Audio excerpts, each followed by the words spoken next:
आप सभी का तहे दिल से स्वागत है। कहानियों की इस दुनिया में मैं आपको एक और दिलचस्प किस्सा सुनाने जा रही हूँ। ध्यान से सुनिए और इसका आनंद लीजिए। बहुत समय पहले की बात है। एक राजा था जो न केवल न्यायप्रिय था बल्कि चक्रवर्ती सम्राट के रूप में भी प्रसिद्ध था। उसका विशाल साम्राज्य दूर दूर तक फैला हुआ था, परंतु वह अपने पुत्र को लेकर विशेष संतुष्ट नहीं था। राजा को अपने पुत्र की बुद्धिमत्ता पर संदेह था और उसे नासमझ और आलसी मानता था। राजकुमार को न तो किसी जिम्मेदारी का बोध था और न ही किसी कार्य में रुचि। वह अक्सर अनुचित व्यवहार करता और अपनी मूर्खता के कारण समस्याएं खड़ी करता था। हालांकि उसकी माँ रानी अपने पुत्र से अत्यधिक स्नेह करती थी। वह उसके लिए स्वादिष्ट भोजन बनाती, उत्तम वस्त्र प्रदान करती और यदि वह कोई गलती करता तो उसे बचाने के लिए कोई न कोई बहाना ढूंढ लेती। रानी का प्रेम अपने बेटे के प्रति इतना गहन था कि वह राजा की डांट फटकार के विरोध में खड़ी हो जाती, लेकिन राजा अपने पुत्र की मूर्खताओं से क्षुब्ध बार बार उसे अनुशासन में लाने की कोशिश करता। राजा कहता, यदि इसे डांटेंगे नहीं तो यह भविष्य में और बड़ी मुसीबत खड़ी कर देगा। इसके बावजूद रानी उसकी बातों पर ध्यान नहीं देती थी। समय बीतता गया और राजकुमार वयस्क हो गया। उसकी आयु अब विवाह योग्य हो चुकी थी। रानी ने राजा से आग्रह करना शुरू किया कि उनके पुत्र के लिए किसी सुयोग्य राजकुमारी की खोज की जाए, लेकिन राजा अपने पुत्र की मूर्खताओं और आलस्य से अत्यधिक शर्मिंदा रहता। उसे यह चिंता सताती कि ऐसा पुत्र किसी जिम्मेदारी को कैसे निभाएगा। अब रानी के दिल में यह ख्याल आ गया था कि चाहे जो भी हो, उसका बेटा शादी के काबिल है, लेकिन राजा की परेशानी यह थी कि वह अपने बेटे के गैर जिम्मेदार स्वभाव को देखकर किसी राजकुमारी को उसके साथ जोड़ने में संकोच करता था। रानी की नजर में उसका बेटा किसी हीरे से कम नहीं था, जबकि राजा के लिए वह एक ऐसा पत्थर था जो तराशने पर भी निखर नहीं सकता था।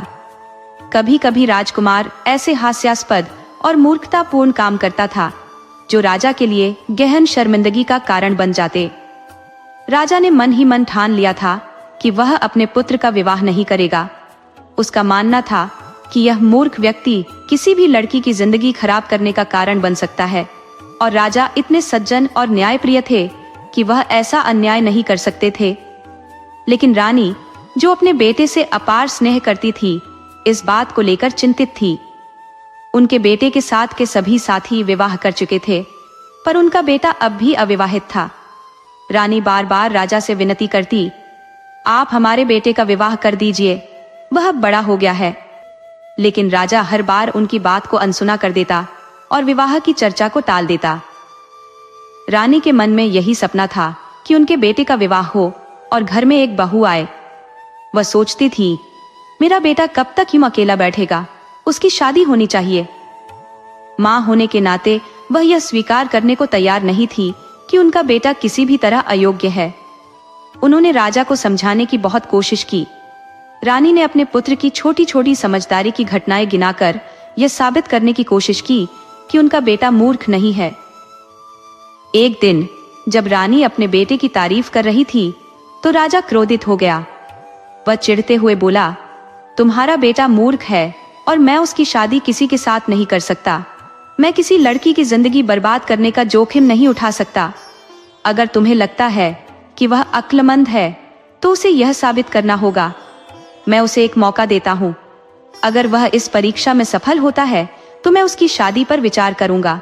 राजा ने रानी को 3 सिक्के दिए और कहा, इसे यह 3 सिक्के दो और कहो कि वह इनमें से एक सिक्के से ऐसी चीज खरीदे जो केवल उसके लिए हो, दूसरा सिक्का नदी में फेंक दे और तीसरे सिक्के से 5 चीजें खरीदे, एक खाने के लिए, एक पीने के लिए, एक चबाने के लिए, एक बगीचे में बोने के लिए और एक गाय को खिलाने के लिए। अगर वह यह सब कर लेता है तो मैं उसकी शादी खुशी खुशी कर दूंगा।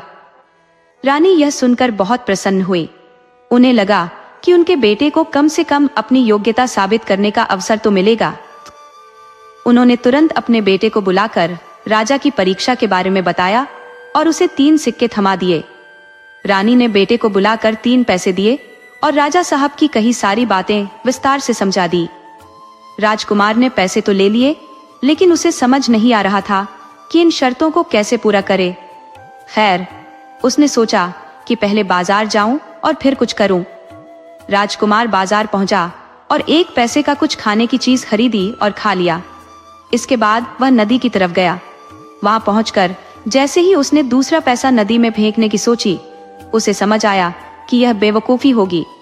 उसने खुद से कहा, अगर मैं पैसा पानी में फेंक दूंगा तो वह बर्बाद हो जाएगा, और फिर तीसरे पैसे से मैं वे 5 चीजें कैसे खरीदूंगा जो माँ ने बताई है। वह इसी उलझन में खड़ा सोच रहा था कि पास से एक लोहार की बेटी गुजरी। उसने राजकुमार को परेशान देखा और पूछा, तुम इतने परेशान क्यों हो? क्या बात है? राजकुमार ने अपनी समस्या विस्तार से बताई। उसने कहा, मुझे समझ नहीं आ रहा कि मैं इन 3 पैसों से इन शर्तों को कैसे पूरा करूं। 1 पैसा नदी में फेंकना है, लेकिन मैं फेंक दूं तो बाकी सब कैसे होगा? लड़की समझदार थी। उसने मुस्कुराते हुए कहा, इसका हल तो बहुत आसान है। तुम जाकर 1 तरबूज खरीद लो, दूसरा पैसा नदी में फेंकने की जगह अपनी जेब में रख लो। राजकुमार थोड़ा हैरान हुआ और बोला, तरबूज? वह कैसे मेरी माँ की सभी शर्तें पूरी करेगा? लड़की ने समझाया, तरबूज हर शर्त पूरी करेगा। वह खाने की चीज है, उसका रस पीने की चीज है, उसके बीज चबाने की चीज है, बीज जमीन में बोने के लिए भी है, और छिलका गाय के लिए चारे की तरह काम आएगा। इस तरह तुम्हारी माँ की सभी शर्तें पूरी हो जाएंगी। राजकुमार को यह सुझाव पसंद आया।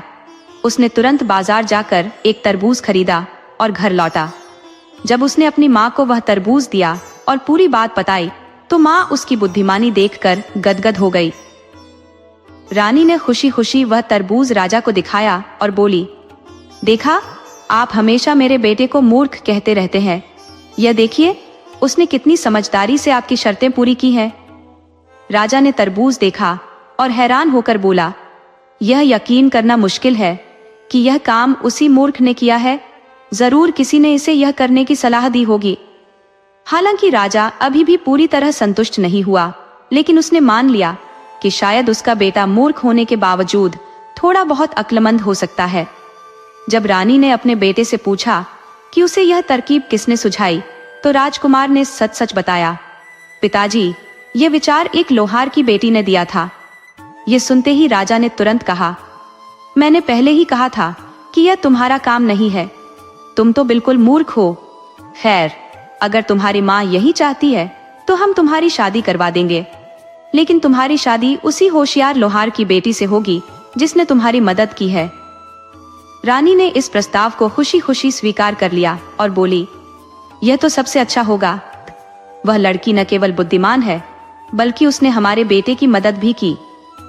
राजा ने भी सोचा कि अगर लड़की इतनी चतुर है तो वह राजकुमार की बेवकूफी संभाल लेगी।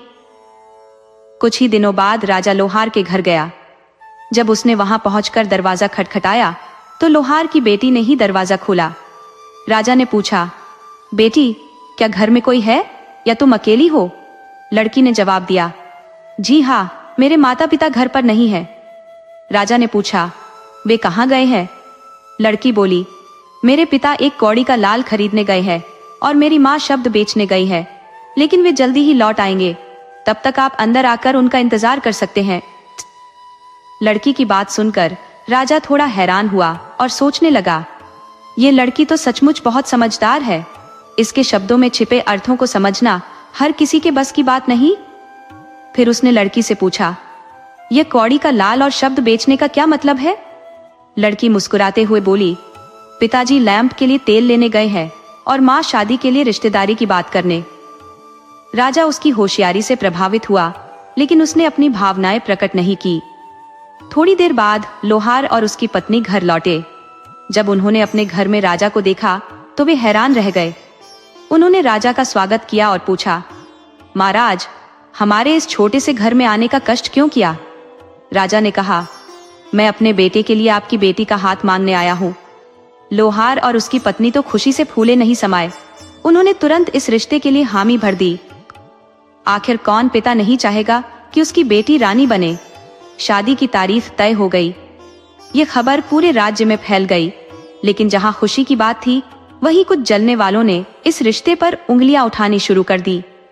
कुछ लोग कहने लगे, राजा अपने बेटे की शादी अपने से नीची जाति के घर में करवा रहा है, ये गलत है। कुछ विरोधियों ने तो राजकुमार को बरगलाना भी शुरू कर दिया। उन्होंने उससे कहा, अगर तुम उस लोहार की बेटी से शादी करोगे तो तुम्हारी बेइज्जती होगी। शादी के बाद उसे हर दिन सताओ ताकि वह खुद तुम्हें छोड़कर चली जाए। राजकुमार मूर्ख तो था ही, उसने उनके कहे पर विश्वास कर लिया और सोचा कि वे सही कह रहे हैं। उसने उनके षड्यंत्र को मान लिया, जबकि सच्चाई यह थी कि वे सिर्फ उसका नुकसान चाहते थे। अब देखना यह था कि क्या राजकुमार इस साजिश का शिकार होगा या लोहार की चतुर बेटी अपनी समझदारी से इस कहानी को नया मोड़ देगी। अब वह अपने कानों में डाली गई बातों को मन में बैठा चुका था और राजकुमार उन्हीं बातों को हकीकत मानकर उसी के अनुरूप आचरण करने लगा। उसने लोहार से जाकर कहा वही सब जो उसे दूसरों ने कहने को उकसाया था। लोहार ने जब ये सुना तो उसके होश उड़ गए। परेशान होकर उसने ये सब अपनी बेटी को बताया। बेटी ने यह सुनते ही अपने पिता से निवेदन किया कि उस व्यक्ति से किसी भी प्रकार का रिश्ता न जोड़ें। उसने साफ कहा, ऐसी शादी से बेहतर है न करना जिसमें पति अपनी पत्नी को जीवन भर दुर्व्यवहार से पीड़ित रखे। पिता ने अपनी बेटी को बहुत समझाने की कोशिश की, लेकिन वह अपने फैसले पर अडिग रही। उसने पिता से कहा, आप चिंता न करें, यह साफ है कि कुछ नीच लोगों ने उसे ऐसी बातें कहने को मजबूर किया होगा।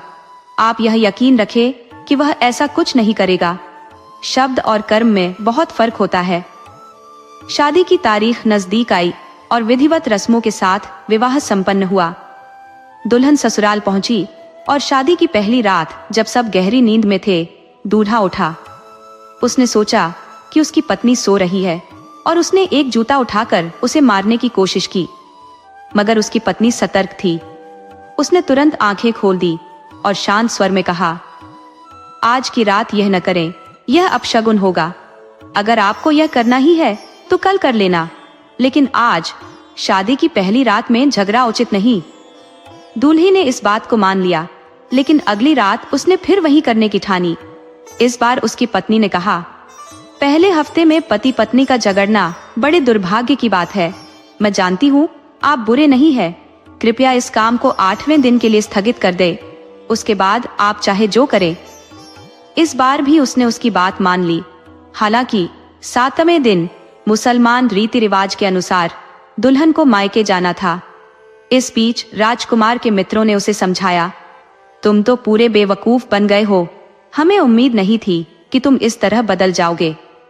राजकुमार की पत्नी ने इस पूरे घटनाक्रम को ध्यान में रखते हुए अपने पति राजा से कहा, अब समय आ गया है कि हमारे बेटे को अपने दम पर खड़ा होने दिया जाए। उसे व्यापार में हाथ आजमाने भेज दीजिए। राजा पहले इस पर सहमत नहीं हुआ। उसने कहा, उसे धन और अधिकार देना समझदारी नहीं होगी, वह सब बर्बाद कर देगा। लेकिन रानी ने उसे समझाते हुए कहा, यही तो तरीका है उसे परिपक्व बनाने का। यदि वह धन कमाएगा तो उसकी कीमत समझेगा, और यदि सब खोकर लौटेगा तो वह भविष्य में और समझदारी से व्यवहार करेगा। यह अनुभव हमारे लिए भी लाभकारी होगा।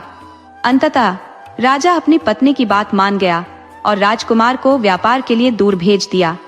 अब उसने वो सारी बातें अपने दिल और दिमाग में बसा ली जो उसे लोगों ने कही थी। उसके बाद राजकुमार ने उन्हीं के मुताबिक काम करना शुरू कर दिया। वह लोहार के पास गया और वह सब कह दिया जो लोग उसे बोलने के लिए कह गए थे। यह सुनकर लोहार सकते में आ गया। उसने सारी बात अपनी बेटी को बताई कि राजा के बेटे ने उससे क्या कहा है। बेटी ने पिता से विनती की कि उस आदमी से किसी भी तरह का नाता न रखे। उसने कहा, ऐसी शादी से बेहतर है न करना जिसमें पति पत्नी के साथ ऐसा व्यवहार करे जैसे वह कोई अपराधी हो। पिता ने अपनी बेटी को बहुत समझाया, लेकिन बेटी अडिग रही। उसने पिता को आश्वस्त किया और कहा, पिताजी, आप बिल्कुल फिक्र न करें। साफ है कि कुछ गिरा हुआ लोगों ने उसे ऐसी बातों के लिए उकसाया होगा, लेकिन जो कहा गया वह कभी सच नहीं होगा। शब्द और कर्म में बड़ा अंतर होता है। आखिरकार तय तारीख पर पूरे धूमधाम से शादी हो गई और दुल्हन विदा होकर महल आ गई। पहली रात जब सारा महल गहरी नींद में था, दूल्हा उठ खड़ा हुआ। उसने सोचा कि उसकी पत्नी सो रही है और एक जूता उठाकर उसे मारने की कोशिश करने लगा, लेकिन उसकी पत्नी सजग थी। उसने तुरंत आंखें खोल दी और शांति से कहा, देखिए, आज की रात यह मत कीजिए। पहली रात को झगड़ा और अशांति अशुभ मानी जाती है। यदि आप ऐसा करने पर तुले हैं तो कल कर लीजिए, लेकिन आज की रात शांत रहिए। दूल्हा उसकी बात मान गया, लेकिन अगली रात फिर वही करने की सोचने लगा। इस बार पत्नी ने कहा, पहले हफ्ते में पति पत्नी का आपस में अपमान करना बहुत बड़ा अपशगुन माना जाता है। मैं जानती हूँ कि आप मेरी बात सुनेंगे। इस काम को 8वें दिन के लिए टाल दीजिए, उसके बाद आप जैसा चाहें कर सकते हैं। राजकुमार ने उसकी बात मान ली। 7वें दिन वो सलमान रीति रिवाजों के अनुसार दुल्हन को मायके जाना था। इसी दौरान राजकुमार के दोस्तों ने उसे छेड़ते हुए कहा, अरे उसने तुम्हें भी अपना कायल बना दिया, हमें नहीं पता था कि तुम इतने बदल जाओगे। उधर राजकुमार की पत्नी अपने पति के भविष्य को लेकर चिंतित थी। उसने राजा से कहा, अब समय आ गया है कि उसे अपने दम पर खड़ा होने का मौका दिया जाए।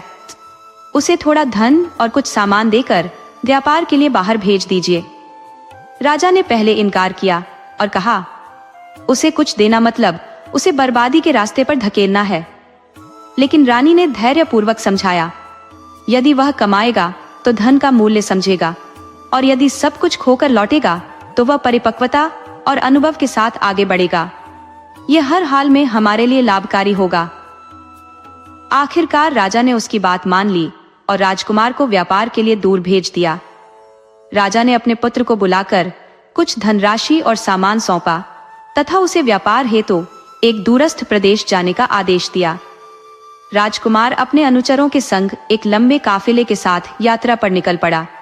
उनका काफिला अभी राज्य की सीमा को पार कर दूसरे राज्य में ही पहुंचा था कि वे एक विशाल और घने बगीचे के पास से गुजरे।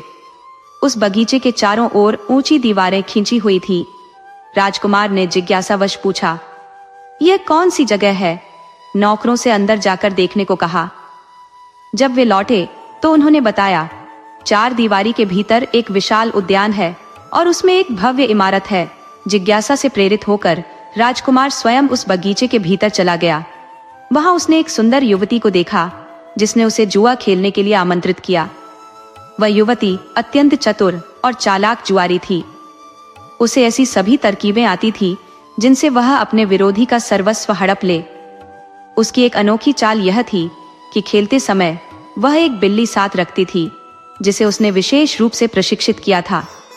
जब भी वह हारने लगती, बिल्ली को इशारा करती, जो जाकर दीपक बुझा देती और अंधेरा छा जाता।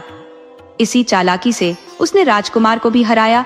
उसने राजकुमार का सारा धन, सामान, अनुचर, यहाँ तक कि स्वयं राजकुमार को भी जुए में जीत लिया।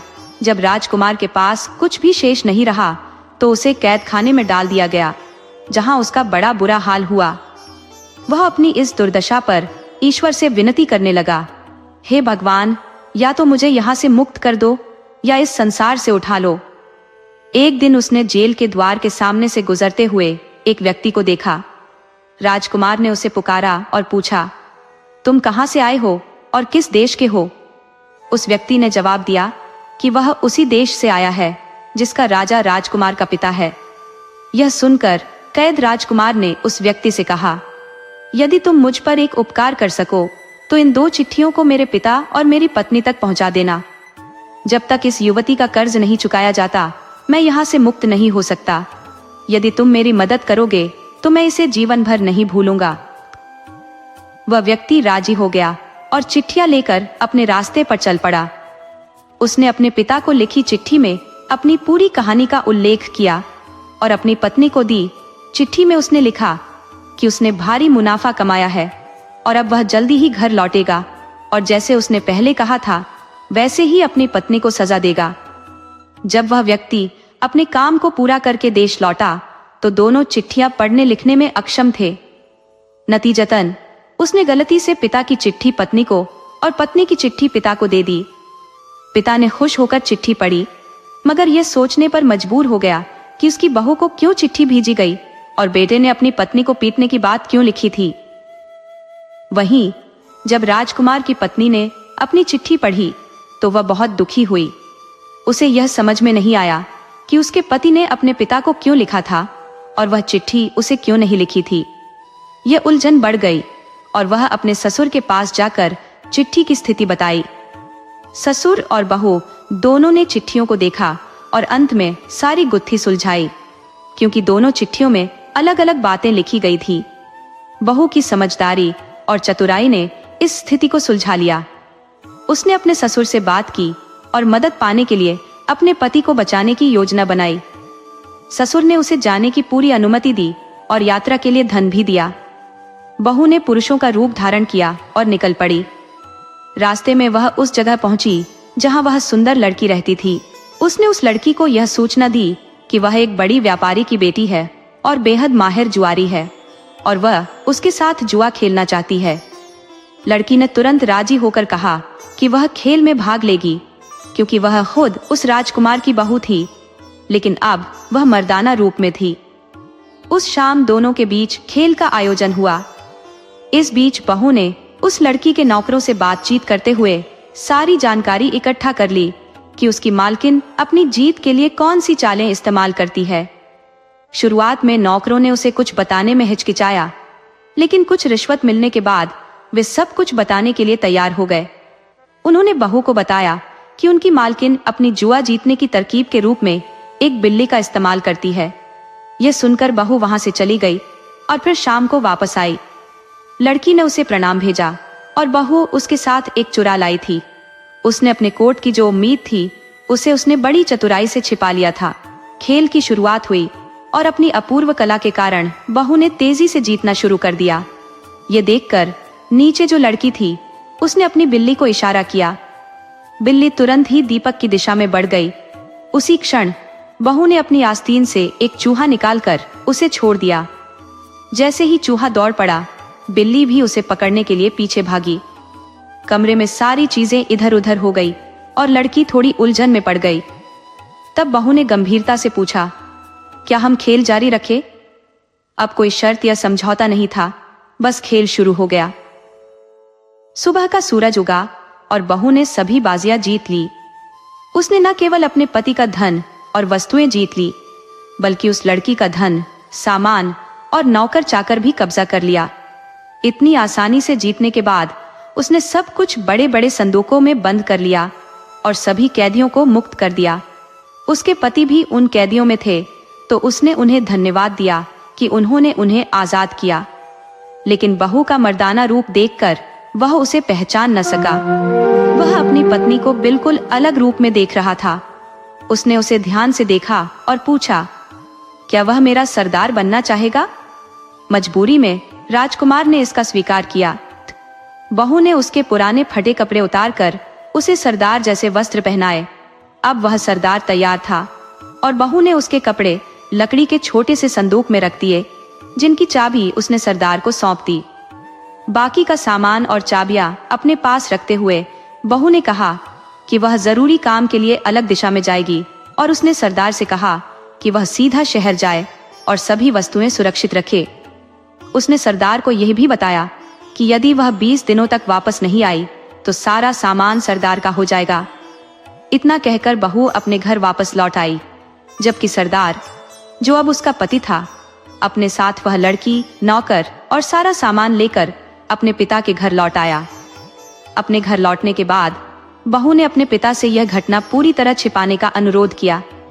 कुछ समय बाद जब वह अपनी ससुराल लौटी तो जैसे ही उसके पति ने उसे देखा, वह बोला, क्या तुम जानती हो कि मुझे तुम्हें कितनी बार सजा देनी है?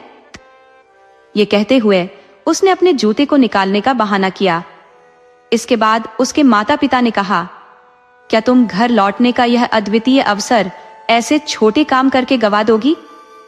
इस पर बहू ने जवाब दिया, जब तक मुझे यह बात नहीं पता थी, मैं सोचती थी कि तुमने बहुत कुछ समझ लिया होगा, लेकिन लगता है तुम वहीं के वहीं हो।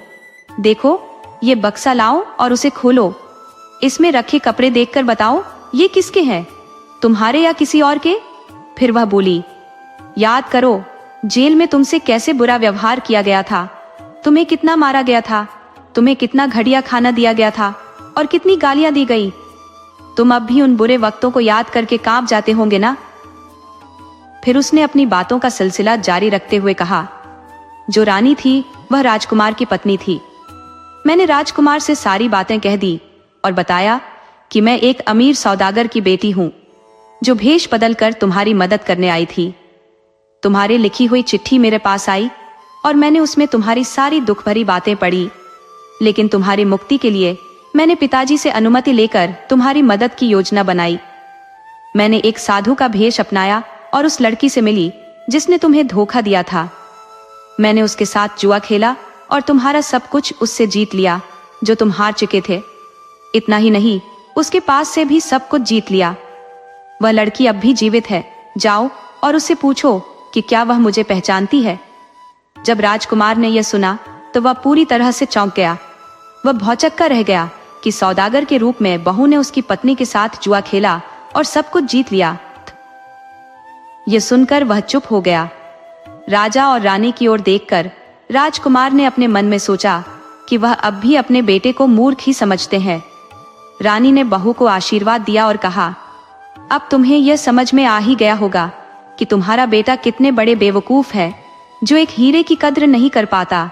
यह सारा सामान और जवाहरात मैं अपनी बहू को दूंगा। राजा ने यह भी कहा, यह सब तुम्हारे बेटे के लिए बहुत कीमती चीजें हैं, लेकिन वह इनको संभालने के काबिल नहीं है। राजा और रानी ने बहू को रानी का पद दे दिया और उसे राज सिंहासन पर बैठाया। बहू ने अपनी बुद्धिमत्ता से राज्य चलाना शुरू किया। उसकी राज्य व्यवस्था में सभी लोग सुखी थे, कोई भी चीज की कमी नहीं थी और वह अत्यंत न्यायप्रिय थी। उसकी नीतियों से सभी लोग प्रसन्न रहने लगे। राजकुमार भी अब बहुत कम मूर्खताएं करने लगा था। वह रानी के आदेशों का पालन करता और समझ जाता कि क्या करना है। दोस्तों, अगर आपको हमारी कहानी पसंद आई हो तो कृपया हमारे चैनल को लाइक करें, सब्सक्राइब करें और शेयर करें। राधे राधे।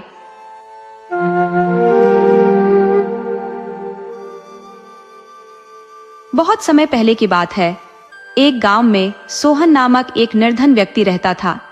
वह अपनी मेहनत और पसीने की कमाई से अपने परिवार का भरण पोषण करता था। एक दिन जब वह अपने दिन भर के काम के बाद जंगल के रास्ते से घर लौट रहा था तो उसे एक शाम अकेली गाय जंगल की ओर जाती दिखी। उसने आसपास नजर दौड़ाई कि शायद कोई उसकी देखभाल करने वाला हो, पर उसे कोई दिखाई नहीं दिया। सोहन ने सोचा कि इस गाय को यूं जंगल में छोड़ देना सही नहीं होगा, क्योंकि कहीं कोई हिंसक जीव इस पर हमला न कर दे। उसने गाय को अपने साथ घर ले जाने का फैसला किया। गांव वालों को उसने बता दिया कि यदि कोई गाय को ढूंढने आए तो उन्हें बताना कि गाय मेरे पास है। काफी समय बीत गया, लेकिन गाय को कोई लेने नहीं आया। सोहन ने गाय की देखभाल शुरू कर दी। गाय भी बेहद शांत स्वभाव की थी। कुछ समय बाद गाय ने एक बच्चिया को जन्म दिया। गाय इतना दूध देती थी कि सोहन उस दूध को बेचकर अपनी आमदनी बढ़ाने लगा। अब उसका परिवार दूध दही का आनंद लेता और समृद्धि महसूस करता। अगले साल गाय ने एक और बच्चिया को जन्म दिया और धीरे धीरे उसका गोवंश बढ़ने लगा। अब उसके पास कई गाय हो गई और उसका जीवन पूरी तरह बदल गया। वह अब दूध दही और घी बेचकर अपनी जीविका चला रहा था और मेहनत मजदूरी के काम से उसे मुक्ति मिल गई थी। अब उसका ज्यादातर समय गायों की देखभाल में बीतता और उसी से घर का खर्च चलता। कई साल बीत गए और वह गाय अब काफी बूढ़ी हो गई थी। वह अन्य गायों की तरह तेजी से चलने में असमर्थ हो गई थी। एक दिन देर शाम तक वह गाय घर नहीं लौटी।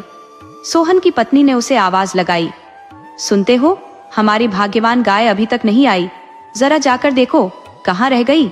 सोहन ने कहा, रहने दो, अब उसका क्या करना है, वह अब बूढ़ी हो गई है, उसकी कोई जरूरत नहीं रह गई। अगर वह घर आ गई तो ठीक, नहीं आई तो भी ठीक, शायद कहीं मर गई होगी। पत्नी ने कहा, ऐसी बातें मत करो, उसी के प्रताप से आज हमारे दिन फिरे हैं और हम इज्जत की रोटी खा रहे हैं। जाओ उसे ढूंढ कर ले आओ। लेकिन सोहन ने बात को हल्के में लेते हुए कहा, छोड़ो, अब उसका क्या करना है। ये सब बातें गाय ने सुन ली जो पीछे से आ रही थी। उसे अपने कानों पर विश्वास नहीं हुआ कि यह वही इंसान है जिसे उसने पाल पोस कर इस लायक बनाया। उसकी आंखों से आंसू बहने लगे और वह बिना कुछ कहे चुपचाप जंगल की ओर लौट गई। सोहन और उसकी पत्नी उसे पुकारने लगे, लेकिन गाय ने उनकी ओर मुड़कर भी नहीं देखा। सोहन ने जब देखा कि उसकी गाय जंगल की ओर भाग रही है तो वह उसके पीछे पीछे दौड़ा। गाय अपनी पूरी ताकत से भागती रही और शाम ढलते ढलते घना जंगल आ गया। गाय के पेट में बच्चा था थकान से चूर होकर एक पेड़ के नीचे सुस्ताने बैठ गई। अब भी कुछ ही पल गुजरे थे कि उसे शेरनी की गुर्राहट सुनाई दी। घबराई गाय इधर उधर देखने लगी। तभी शेरनी उसके सामने आ खड़ी हुई। गाय ने शेरनी से कहा, ले मुझे खा ले, मैं खुद चाहती हूँ कि मर जाऊं। शेरनी हैरान थी। उसने कभी नहीं देखा था कि कोई जानवर यूं मौत को गले लगाने की इच्छा जताए। शेरनी समझ गई कि गाय बहुत दुखी है, नहीं तो कोई भी जानवर अपनी मौत का स्वागत नहीं करता। शेरनी ने गाय को नहीं खाया, बल्कि उससे उसके दुख का कारण पूछा। गाय ने उसे अपनी पूरी कहानी सुनाई, जिसे सुनकर शेरनी का दिल पिघल गया।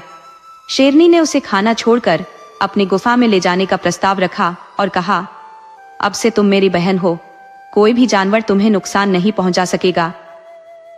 गाय शेरनी के साथ उसकी गुफा में रहने लगी, जहां सभी जानवर उसकी मदद करते थे। उसे हरी हरी मुलायम घास खाने को मिलती और बाकी जानवर भी उसकी सेवा में जुट गए थे। कुछ ही दिनों में गाय फिर से स्वस्थ और तंदुरुस्त हो गई। जल्द ही गाय के पेट से एक बछड़ा जन्म लेने वाला था और शेरनी भी मां बनने की प्रतीक्षा में थी। कुछ समय बाद शेरनी ने एक स्वस्थ शावक को जन्म दिया, जिसका नाम सिंहराज रखा गया। गाय भी मां बन गई और उसका बछड़ा बछराज नाम से पुकारा जाने लगा। अब दोनों बच्चे सिंहराज और बछराज जंगल में दिन भर खेलते रहते। शेरनी गाय के लिए मुलायम घास लाने का जिम्मा अन्य जानवरों जैसे लंगूर और बंदरों को दे चुकी थी। सिंहराज और बछराज के बीच गहरी दोस्ती थी। सिंहराज बछराज को हमेशा जंगल की खतरनाक चीजों से बचाने की कोशिश करता। जब बछराज को भूख लगती तो सिंहराज उसके लिए ताजा हरी घास ढूंढ लाता और कहता, मैं तेरा बड़ा भाई हूँ, तुझे बाहर नहीं जाने दूंगा। दोनों बच्चे जब अपनी माओं को शाम होते देख आते तो दौड़कर उनके पास पहुंचते और उनसे लिपट जाते। एक दिन शेरनी अकेली गुफा में लौटी, जबकि गाय उसके साथ नहीं थी। सिंहराज ने पूछा, माँ, मौसी कहाँ है? बछराज भी अपनी माँ को पुकारने लगा, लेकिन कोई उत्तर नहीं आया। शेरनी ने चेहरा फेर कर कहा, वह अब नहीं आएगी। ये सुनकर दोनों बच्चे स्तब्ध रह गए। सिंहराज ने कहा, माँ, तुमने क्या किया? शेरनी ने शांत स्वर में उत्तर दिया, मैं अपनी पाशविक प्रवृत्ति को रोक नहीं सकी। हम दोनों पानी पी रहे थे और उसके झूठे पानी का स्वाद मुझे बेहद अच्छा लगता था। आज मेरा मन हुआ कि मैं उसे खा जाऊं और मैंने उसे मार दिया। सिंहराज का दिल टूट गया, वह रोने लगा। बछराज ने उसे चुप कराया, पर दोनों का मन शोक में डूबा रहा। शेरराज ने उत्सुकता से कहा, माँ, मुझे भी बताओ कि तुमने मौसी को कहाँ मारा है, मैं भी देखना चाहता हूँ।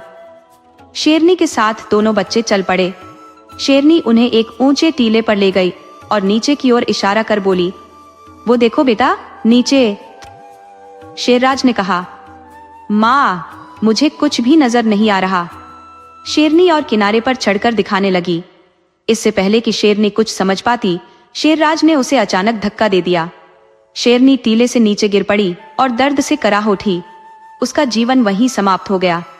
बछराज यह देखकर घबरा गया, लेकिन शेरराज ने पीछे मुड़ते हुए कहा, अब चलो भाई, घर वापस।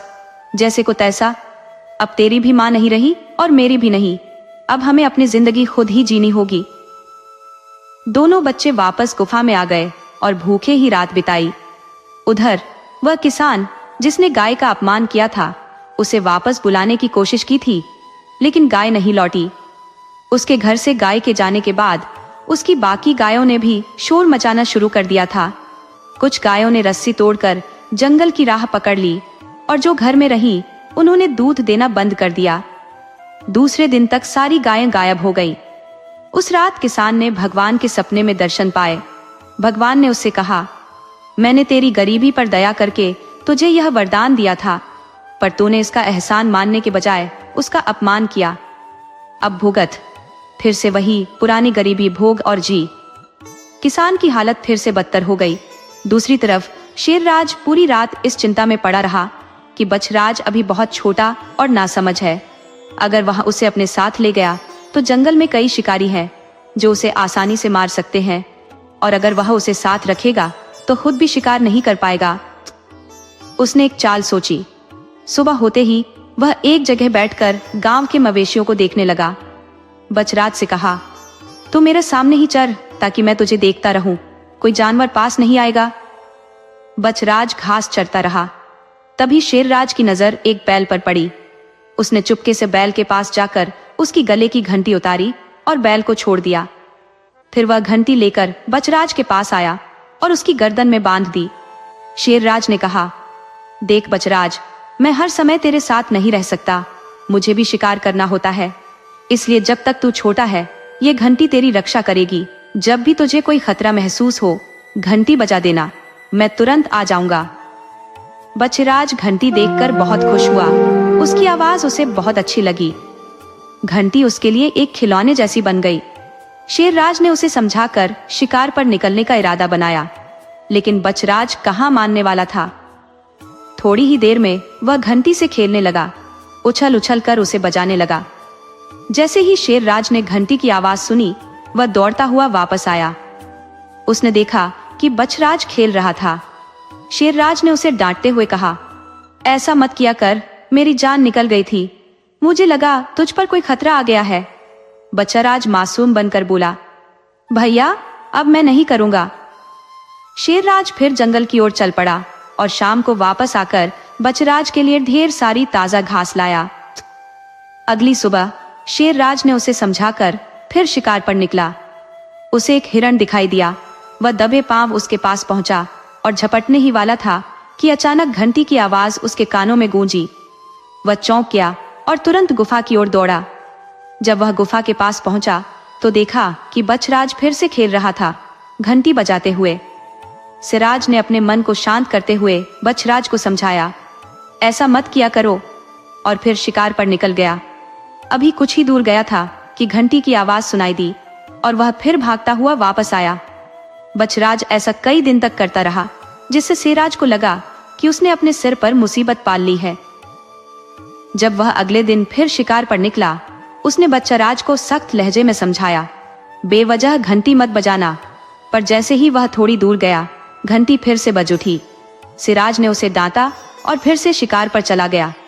कुछ समय बाद फिर वही घंटी की आवाज आने लगी। इस बार शेरराज ने सोचा कि बछराज फिर से खेल रहा होगा। घंटी लगातार बजती रही, लेकिन सिराज ने इसे नजरअंदाज कर दिया, ये मानते हुए कि बछराज उसे तंग करने के लिए ऐसा कर रहा है। काफी देर बाद जब घंटी बजनी बंद हो गई तो सिराज को अजीब सी बेचैनी होने लगी।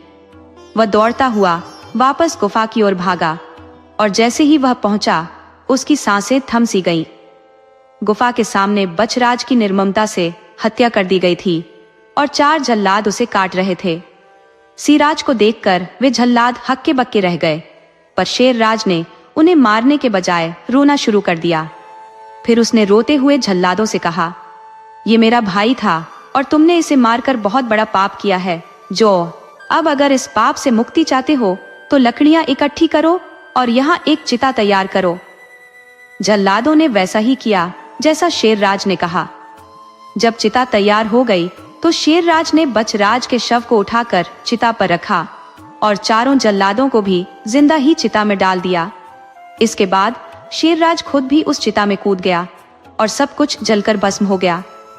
कई सालों के बाद उस जगह पर एक साधु और साध्वी आकर रहने लगे। जहां शेरराज, बछराज और वो 4 जल्लाद जले थे, वहां अब एक नींबू का पेड़ उगाया था। साधु और साध्वी ने वहां अपनी कुटिया बना ली और शांतिपूर्ण जीवन जीने लगे। साध्वी हर दिन उस पेड़ को पानी देती और जल्द ही उस पेड़ में फल लगने लगे, परंतु उस पेड़ पर सिर्फ 2 ही फल आते थे। साधु बाबा ने इस पेड़ के चमत्कार को समझा और इसे दिव्य मान लिया। साधु बाबा की ख्याति धीरे धीरे आसपास के गांवों में फैल गई। उसी शहर में एक अमीर सेठ रहता था, जिसकी 4 पत्नियां थी।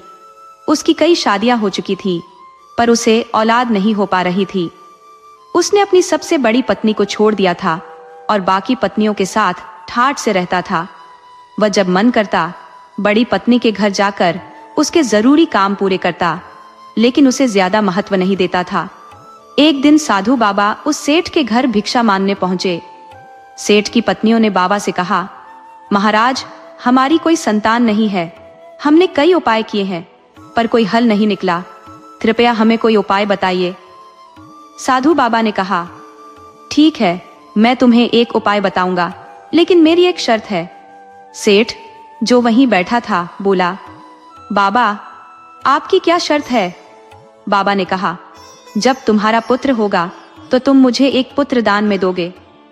सेठ ने तुरंत हामी भरते हुए कहा, ठीक है बाबा, मैं आपको एक पुत्र दान में दूंगा। अब उपाय बताइए। साधु बाबा बोले, मैं कल आऊंगा और तुम्हें उपाय दूंगा। ये कहकर बाबा वहां से चले गए। सेठ और उसकी पत्नियां बेहद खुश थीं, उम्मीद से भरी हुई। अगले दिन साधु बाबा फिर से सेठ के घर आए। उनके हाथ में कुछ नींबू थे। उन्होंने सेठ को वह नींबू देते हुए कहा, इन नींबुओं को अपनी पत्नी को खिलाना और मेरी बात ध्यान में रखना। 5 साल बाद मैं आऊंगा और तुमसे एक बेटा लूंगा। सेठ ने बाबा की बात मान ली और शर्त को स्वीकार कर लिया। सेठ की तीनों पत्नियों ने नींबू काटकर उसमें नमक और मिर्च लगाकर खा लिया और छिलके को बाहर फेंक दिया, जबकि साधु बाबा ने खास तौर पर छिलके खाने की हिदायत दी थी। चौथी पत्नी, जो अलग रहती थी, उसने आंगन में गिरे हुए नींबू के छिलकों को उठाकर खा लिया। 9 महीने बाद सेठ की चारों पत्नियां गर्भवती हुई। जब समय आया तो तीनों पत्नियों ने एक साथ प्रसव पीड़ा सहनी शुरू की। उन्होंने जन्म दिया, पर उनके बच्चे सामान्य नहीं थे। वे किसी विचित्र प्राणी जैसे दिखते थे। उनके चेहरे छिपकली जैसे, बड़े कान और मगरमच्छ जैसी पूंछ थी। इन अजीबोगरीब बच्चों को देखकर सेठ की पत्नियां डर गईं और वहां मौजूद दाई भी भाग खड़ी हुई। सेठ को जब ये बात पता चली तो उसने अंदर जाकर देखा कि उसकी पत्नियां बेहोश पड़ी हैं और उनके अजीब प्राणी जैसे बच्चे चीख पुकार मचा रहे थे। समझ से बाहर की स्थिति में सेठ ने नौकरों को बुलाया और उन बच्चों को दफनाने का आदेश दिया। तीनों बच्चे जल्द ही शांत हो गए और मर गए। उनके शवों को दफनाने के बाद सेठ की चौथी पत्नी, जिसे सबने नजरअंदाज कर दिया था, अकेले अपने बच्चों को जन्म देने के लिए जूझ रही थी। बिना किसी मदद के उसे 2 जुड़वा बेटे हुए। समय बीतता गया और दोनों लड़के 5 साल के हो गए। बड़ी सेठानी अपने बच्चों को हमेशा अपने पास रखती थी, चाहे वो घर पर हो या काम पर। सेठ ने उसकी कभी कोई मदद नहीं की, इसलिए वह मेहनत करके अपने बच्चों को पाल रही थी। एक दिन जब वह अपने बच्चों को खाना खिला रही थी, तभी साधु बाबा फिर आ गए। उन्होंने सेठ से कहा, अब वचन निभाने का समय आ गया है, मुझे मेरा बेटा दो। सेठ ने हैरानी से कहा, मेरा कोई बेटा नहीं हुआ, केवल अजीब जीव पैदा हुए थे। बाबा ने गहरी नजरों से उसे देखा और कहा, ऐसा कैसे हो सकता है? तुमने नींबू के छिलके खिलाने की बात नहीं मानी होगी। बड़ी पत्नी ने छिलका खाया होगा, इसलिए तुम्हारे 3 पिशाच पैदा हुए। बड़ी सेठानी, जो यह सुन रही थी, भयभीत हो गई। उसके दोनों बेटे सुंदर और तेज तर्रार थे। एक बेटा चतुर और फुर्तीला था, जबकि दूसरा सौम्य और शांत था। बाबा ने जब दोनों लड़कों को देखा तो वह उन्हें अपने साथ ले जाने की बात कहने लगे। बड़ी सेठानी रोने लगी, लेकिन बाबा की बात को टालना संभव नहीं था। बाबा ने बड़े बेटे को राजा नाम दिया और छोटे को गोपाल। राजा बुद्धिमान और सीखने में तेज था। वह जल्दी ही बाबा के संरक्षण में शिक्षा ग्रहण करने लगा, पर उसे अपनी माँ की बहुत याद आती थी। राजा बेहद मन लगाकर गुरुजी से दी जा रही शिक्षा को आत्मसात कर रहा था। साधु बाबा और गुरु माता की सेवा करना, उनके लिए लकड़ी इकट्ठा करना, यह उसका रोजमर्रा का काम था। इस प्रकार 1 साल बीत गया। उसे अपने घर की बहुत याद आती, पर बाबा उसे समझा बुझाकर वापस ले आते।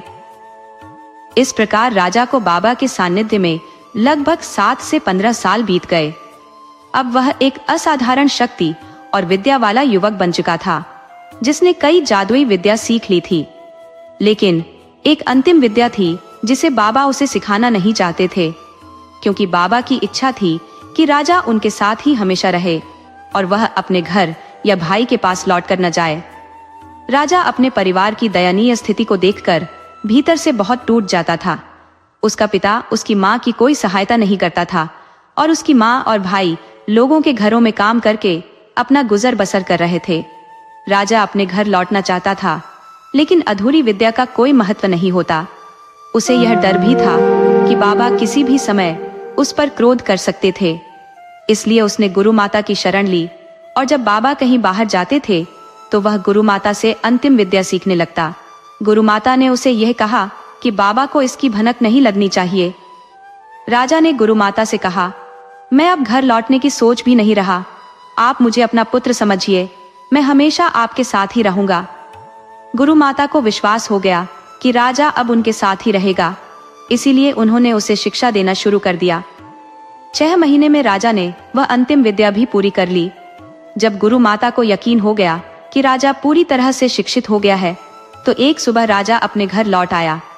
जब बाबा और उनकी पत्नी ने देखा कि राजा कहीं नहीं मिल रहा है, तो बाबा को समझते देर नहीं लगी कि वह अपने घर वापस चला गया है। राजा जब अपने घर पहुंचा तो उसकी माँ और उसका भाई गोपाल उसे देखकर खुशी से झूम उठे। माँ ने पूछा, बेटा, बाबा तुम्हारे साथ नहीं आए? राजा ने जवाब दिया, मैं भाग कर आया हूँ, वो शायद मेरे पीछे आते होंगे। राजा अपने परिवार की बुरी दशा देखकर बेहद दुखी था, इसलिए उसने अपनी जादुई विद्या का उपयोग करके परिवार के लिए धन कमाने की ठानी। उसने अपनी माँ से कहा, तुम मेरे साथ बाजार चलो, मैं अपनी जादुई विद्या से एक बड़ा बकरा बनूंगा, तुम मुझे बेच देना, लेकिन ध्यान रहे मेरे गले की रस्सी अपने पास ही रखना। दोनों माँ बेटा बाजार की ओर चल पड़े। बाजार पहुंचने से पहले ही राजा ने बकरे का रूप धारण कर लिया। एक व्यक्ति आया और उसने अच्छे दामों में बकरा खरीद लिया, लेकिन जैसे ही वह राजा की माँ से रस्सी लेनी चाही, माँ ने उसे नहीं दी। व्यक्ति बकरे को लेकर कुछ ही दूर गया था कि बकरा अचानक एक झाड़ी में घुसकर गायब हो गया। वह व्यक्ति परेशान होकर उसे ढूंढता रहा, लेकिन बकरा कहीं नहीं मिला। राजा फिर अपनी माँ के पास लौट आया और माँ उसे देखकर बेहद राहत महसूस करने लगी। राजा ने कहा, माँ, अब मैं एक बैल बनता हूँ, ध्यान रखना मेरी गले की रस्सी किसी को मत देना। राजा ने एक सुंदर और दमकता हुआ सफेद बैल का रूप धारण कर लिया। फिर से एक व्यक्ति आया और उसने बैल को खरीदना चाहा। माँ ने उसे अच्छे दामों में बेच दिया, लेकिन इस बार भी रस्सी देने से इनकार कर दिया। बैल थोड़ी ही दूर गया होगा कि एक झाड़ी में घुसकर फिर गायब हो गया। राजा फिर से अपनी माँ के पास वापस आया। माँ ने कहा, बेटा, अब बस बहुत हो गया, घर चलते हैं।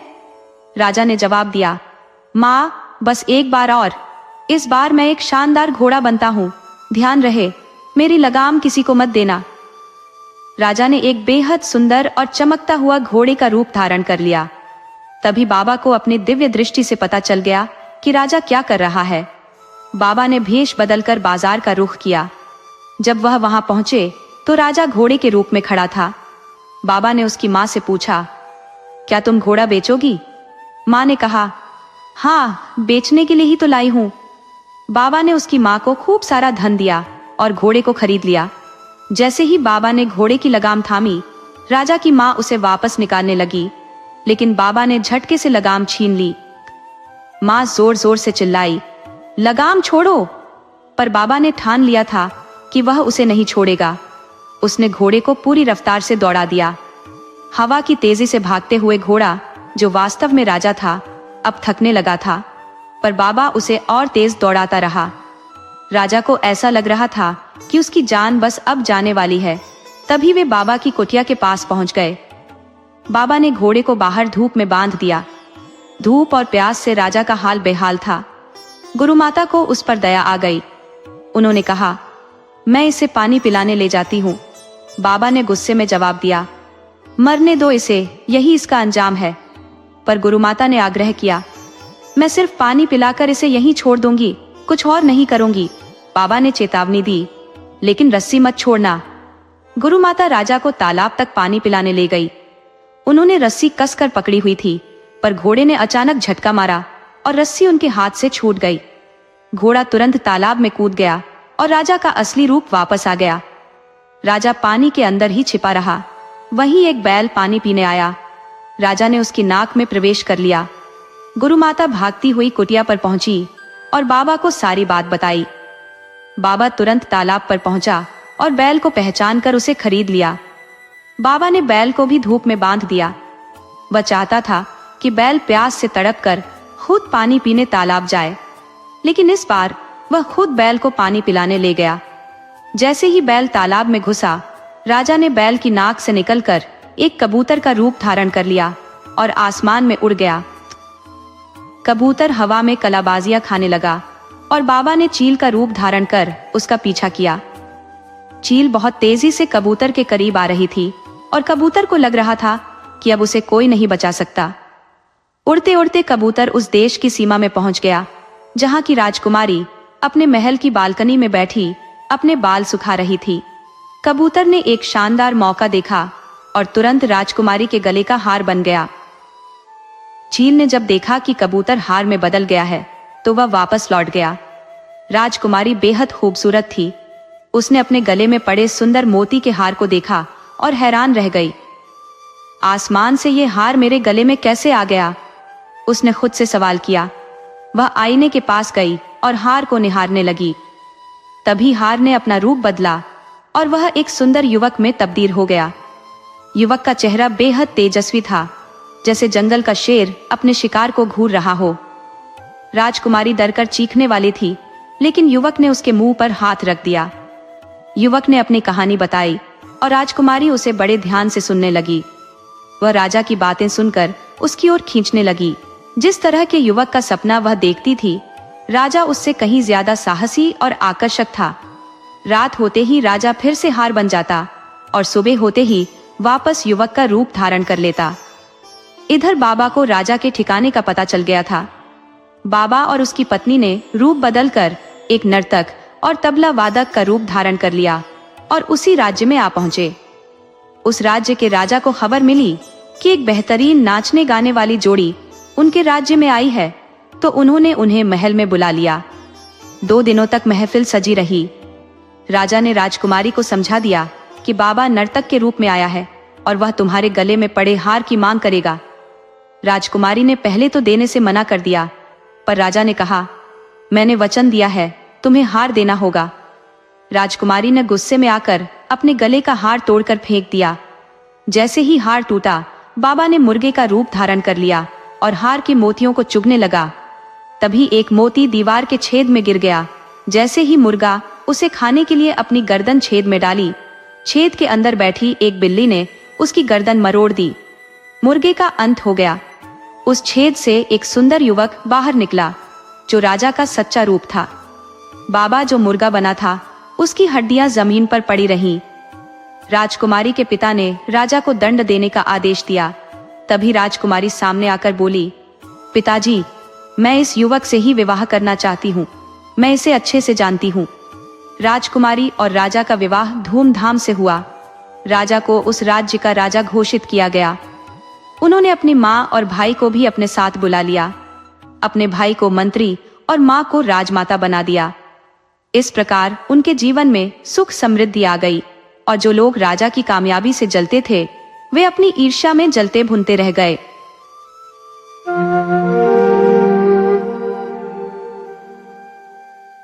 बहुत समय पहले की बात है। वीरपुर नगर पर राजा वीर सिंह का शासन था। वीर सिंह एक नवयुवक राजा थे, जिनकी 3 रानियां थीं, परंतु अब तक संतान का सुख उन्हें प्राप्त नहीं हुआ था। एक दिन सुबह सुबह राजा वीर सिंह शिकार पर निकले और अपने घोड़े पर सवार होकर जंगल की ओर बढ़ चले। जंगल में पहुंचते ही उनकी नजर एक बुजुर्ग महिला पर पड़ी, जो खेत की मेड़ पर बैठी मूंज की पत्तियों को काट रही थी। राजा के मन में सवाल उठा कि यह वृद्धा इस निर्जन जंगल में क्या कर रही है। उत्सुकता के चलते वह घोड़े से उतरकर उस वृद्धा के पास पहुंचे। अपने राजसी घमंड में चोर उन्होंने उस महिला से अभिमान भरे स्वर में पूछा, ए बुढ़िया, तू इस सुनसान जंगल में अकेली क्या कर रही है? बुजुर्ग महिला ने राजा की ओर देखकर मुस्कुराते हुए कहा, बेटा, मैं जोड़ियां बना रही हूँ और बिछड़वा रही हूँ। किसी को मिला रही हूँ तो किसी को अलग कर रही हूँ। यही मेरा काम है। राजा वीर सिंह, जो अब भी कुछ समझ नहीं पाए थे, ने कहा, बुढ़िया, साफ साफ बता, तेरा असल मतलब क्या है? तब वृद्धा ने धीरे धीरे समझाते हुए कहा, बेटा, मैं इस संसार के लोगों की जोड़ियां बनाती हूँ। किसी को जीवन साथी के रूप में मिला रही हूँ तो किसी की जोड़ी अलग कर रही हूँ। ये संसार का नियम है। जो साथ आते हैं वे एक दिन बिछड़ भी जाते हैं। राजा, जो अब तक अपने गर्व में मग्न थे, बोले, तो जब तेरा काम जोड़ियां बनाना है तो मेरी जोड़ी भी तूने बनाई होगी, है ना? बुजुर्ग महिला ने मुस्कान छिपाते हुए उत्तर दिया, हाँ बेटा, तेरी भी जोड़ी बनाई है। राजा, जो पहले से विवाहित थे, अपने गर्व के वश में आकर बोले, अच्छा, ये तो बता, मेरी जोड़ी किसके साथ बनाई है? वृद्धा अब समझ चुकी थी कि राजा वीर सिंह अपने राजा होने के अहंकार में इस प्रकार का प्रश्न कर रहे थे। वह भीतर ही भीतर सोचने लगी, ये राजा अपने वैवाहिक जीवन के बावजूद मेरी जोड़ी बनाने की बात कर रहा है। इसके घमंड का कुछ उपचार करना ही होगा। इसने मेरे साथ मजाक किया है, इसे इसका परिणाम भुगतना ही पड़ेगा। वृद्धा ने अपनी योजना मन ही मन बना ली और बोली, राजा, तेरी जोड़ी बनाई तो है, परंतु इसका परिणाम तू स्वयं देखेगा। ए राजा, तूने मुझसे पूछा कि तेरी जोड़ी किससे बनाई है, तो सुन, तेरी जोड़ी मैंने तेरी खुद की बेटी से बनाई है, जो तेरी पटरानी से जन्म लेगी। जैसे तूने मेरे साथ मजाक किया, वैसा ही मजाक तुझ पर वापस कर दिया। ये सुनते ही राजा के पैरों तले जमीन खिसक गई और वो बेमाता से अपने की के लिए क्षमा मांगने लगा। राजा ने विनती की, मुझे इस श्राप से मुक्त कर दे। बेमाता बोली, हे राजा, तू राजा है, तेरे लिए कुछ भी असंभव नहीं है ना? फिर जा, देख ले कि क्या कर सकता है। मेरा वचन कभी झूठा नहीं हो सकता, परंतु यदि तेरे पास कोई शक्ति है तो उसे आजमाने में स्वतंत्र है। इतना कहकर बेमाता अपने कार्य में व्यस्त हो गई। राजा वीर सिंह, जो शिकार खेलना ही भूल गया था, अब गहरे दुख में डूबा हुआ अपने महल की ओर लौट आया। महल में पहुंचते ही राजा अपनी पटरानी चंद्रलेखा के पास पहुंचा, लेकिन उदासी उसके चेहरे पर स्पष्ट थी। रानी ने राजा की दयनीय दशा को देखा और चिंता में डूबी बोली, महाराज, क्या बात है? आप इतने दुखी क्यों हैं? राजा वीर सिंह ने भारी मन से कहा, महारानी, मैं तुझे कैसे बताऊं? मैंने आज घमंड में आकर एक बहुत बड़ी भूल कर दी। रानी चंद्रलेखा ने सवाल किया, कैसी भूल महाराज? राजा ने फिर अपनी रानी को पूरे घटनाक्रम की विस्तार से जानकारी दी। रानी चंद्रलेखा, जो धैर्य से सब सुन रही थी, अंत में मुस्कुराई और बोली, महाराज, आप अनहोनी की चिंता क्यों कर रहे हैं? जब हमारी अभी कोई संतान ही नहीं है तो बेटी कहां से आएगी? और जब कोई बेटी ही नहीं होगी तो आपकी दुल्हन कैसे बनेगी? यह सुनकर राजा वीर सिंह को थोड़ी राहत मिली। उसे लगा कि रानी की बात में दम है। उसने मन ही मन सोचा कि जब तक उनके कोई संतान नहीं होती, तब तक वह भविष्य की ऐसी किसी चिंता में नहीं डूबेगा। समय धीरे धीरे बीतने लगा और कुछ महीनों बाद रानी चंद्रलेखा गर्भवती हो गई। अब रानी को वह डर सताने लगा जिसे वह पहले नकार चुकी थी। गर्भधारण के बाद वह अपनी संतान की सुरक्षा को लेकर अत्यधिक चिंतित रहने लगी और हर कदम सोच समझकर उठाने लगी। धीरे धीरे रानी के प्रसव का समय निकट आ गया और उसने अपनी सबसे भरोसेमंद बांदी को 24 घंटे उसकी देखरेख के लिए नियुक्त कर दिया। जब प्रसव का क्षण आया तो रात्रि के लगभग 12 बजे रानी चंद्रलेखा ने एक अति सुंदर कन्या को जन्म दिया। जैसे ही उस कन्या का जन्म हुआ, रानी के मन में एक भय घर कर गया। उसे अपने पति राजा वीर सिंह के कहे वचनों का स्मरण हुआ आया, जिससे उसे डरावनी आशंका ने घेर लिया। रानी ने अपनी बांदी को तुरंत आदेश दिया, इस कन्या को यहाँ से ले जाओ और कहीं दूर जंगल में इसके प्राण हर लो, इससे पहले कि यह मेरे पति के लिए अपशकुन बन जाए। इस अभागी को समाप्त कर दो। बांदी ने आदेश सुनते ही कन्या को उठाया और एक फावड़ा लेकर महल से बाहर निकल पड़ी। जंगल की ओर जाते हुए वह गांव के पास स्थित एक पुराने गोबर के ढेर के पास पहुंची। बांदी ने सोचा कि अगर जंगल में जाते हुए किसी ने देख लिया तो हंगामा खड़ा हो जाएगा। इस सोच के साथ उसने गोबर के ढेर में ही गड्ढा खोदने का निश्चय किया। बांदी ने फावड़े से मिट्टी को खुरचते हुए गड्ढा खोदना शुरू किया, जिसमें वह मासूम कन्या समा सके। उसने गड्ढे में कन्या को दफन कर दिया और महल लौट आई। महल में वापस पहुंचने पर बांदी ने रानी को बताया कि कन्या अब समाप्त हो गई है। रानी ने यह सुनकर राहत की सांस ली और सोचा कि कन्या अब जीवित नहीं बचेगी। लेकिन विधि का विधान कुछ और ही था। गोबर सूखा होने के कारण उसमें हवा का प्रवाह बना रहा, जिससे कन्या जीवित बची रही और सांस लेती रही।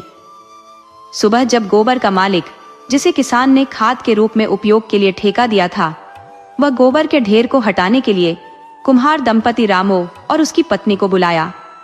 रामो और उसकी पत्नी, जो संतानहीनता के कारण बेहद दुखी थे, गोबर के ढेर में काम करने लगे। अचानक जैसे ही उन्होंने फावड़ा चलाया, वहां से एक बच्चे के रोने की आवाज सुनाई दी। चौंक कर उन्होंने तुरंत गोबर को अपने हाथों से हटाना शुरू किया। गोबर हटाते हटाते आखिरकार वे उस मासूम बच्ची तक पहुंच गए जो जीवित और स्वस्थ थी। रामू की पत्नी ने झट से उस बच्ची को गोद में उठा लिया और सीने से लगा लिया। जैसे ही उसने बच्ची को अपनी छाती से लगाया, उसकी छाती में दूध उतर आया और वह बच्ची को स्तनपान कराने लगी। ईश्वर की यह अद्भुत लीला, जिसने एक संतानहीन दंपत्ति को एक कन्या का वरदान दिया, उसे एक उपहार समझते हुए दोनों पति पत्नी ने उसे अपने घर लाकर अपनी संतान के रूप में स्वीकार किया। उस कन्या का नाम किरण रखा गया और वे उसे बड़े प्रेम व स्नेह से पालने लगे। समय के साथ किरण बड़ी होने लगी और उसकी सुंदरता ने नगर के सभी बच्चों को पीछे छोड़ दिया। उसकी सुंदरता ऐसी थी कि कोई उसे देखकर मंत्रमुग्ध हुए बिना नहीं रह सकता था। समय धीरे धीरे आगे बढ़ता गया और किरण अब सयानी हो गई थी। वह अपने माता पिता के कामों में हाथ बंटाने लगी थी। जब किरण लगभग 18 वर्ष की हुई तो एक दिन वह अपने माता पिता के पालतू गधों को जंगल में चराने गई।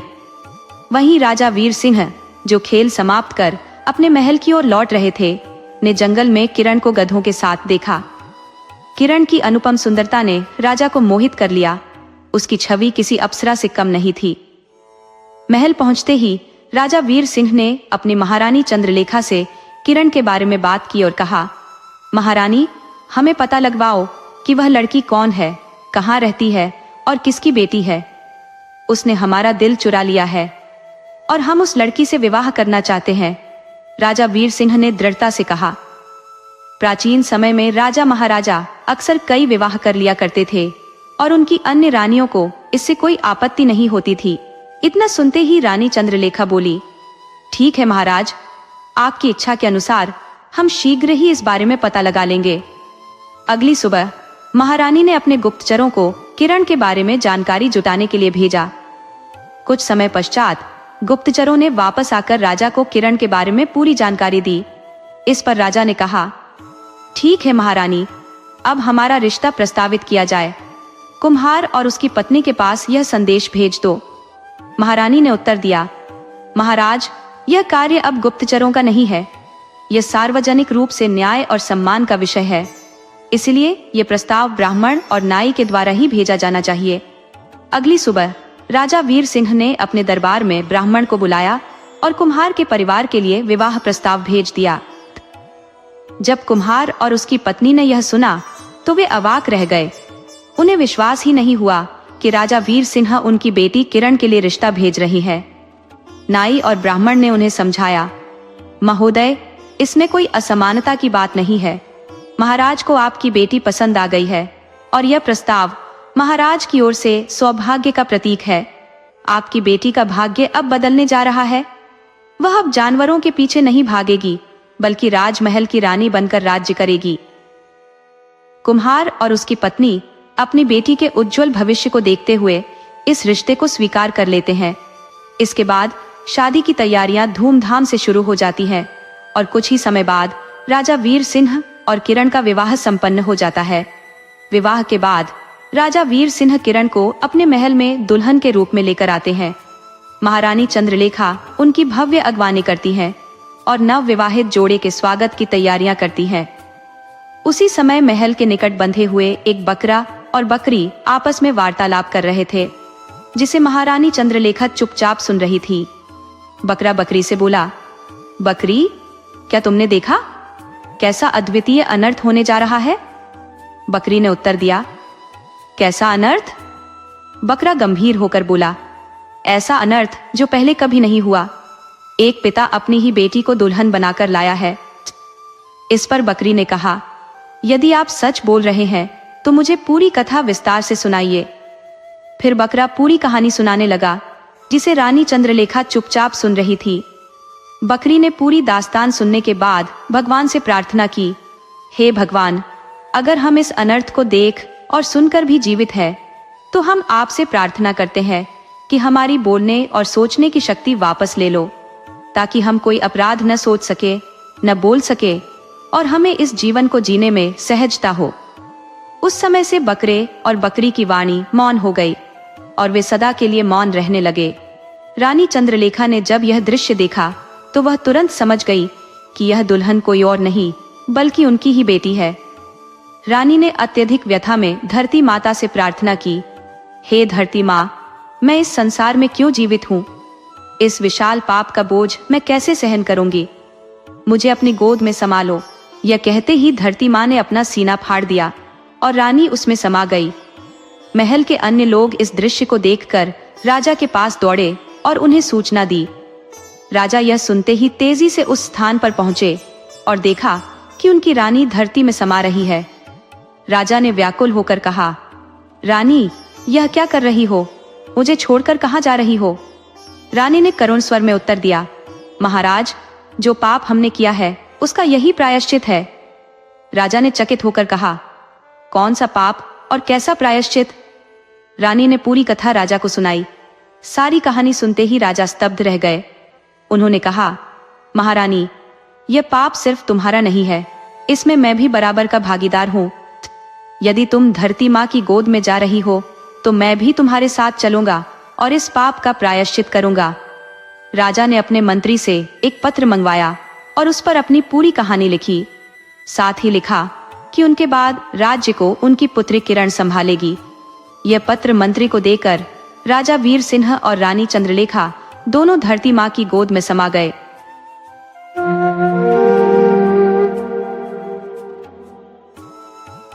बहुत समय पहले की बात है। एक ऐसा राजा था जिसे अपनी सेना पर बेहद अभिमान था।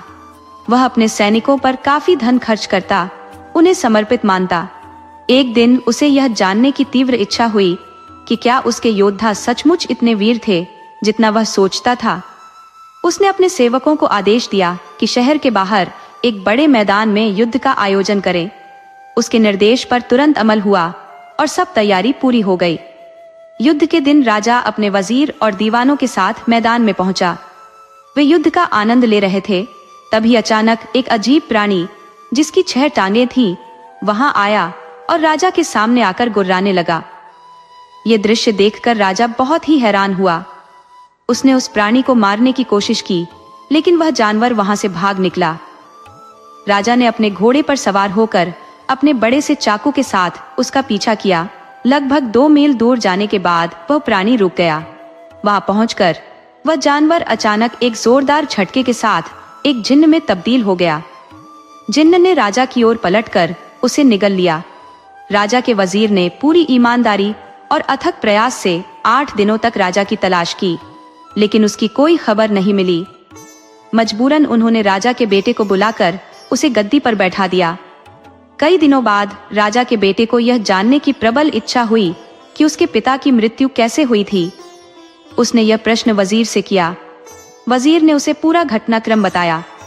सारी बातें सुनने के बाद राजकुमार ने भी उसी जगह पर एक और भव्य युद्ध का आयोजन करने का फैसला किया, जहां उसके पिता का अंतिम युद्ध हुआ था। नियत समय पर राजकुमार और उसके दरबार के लोग वहां इकट्ठे हुए। अधिक देर नहीं हुई थी कि वही 6 टांगों वाला जंगली प्राणी फिर से वहां आ गया और भयंकर रूप से गुर्राता हुआ चला गया। जब प्रधानमंत्री ने यह दृश्य देखा तो वह जोर से हंस पड़ा। राजा ने हैरानी से पूछा, तुम क्यों हंस रहे हो?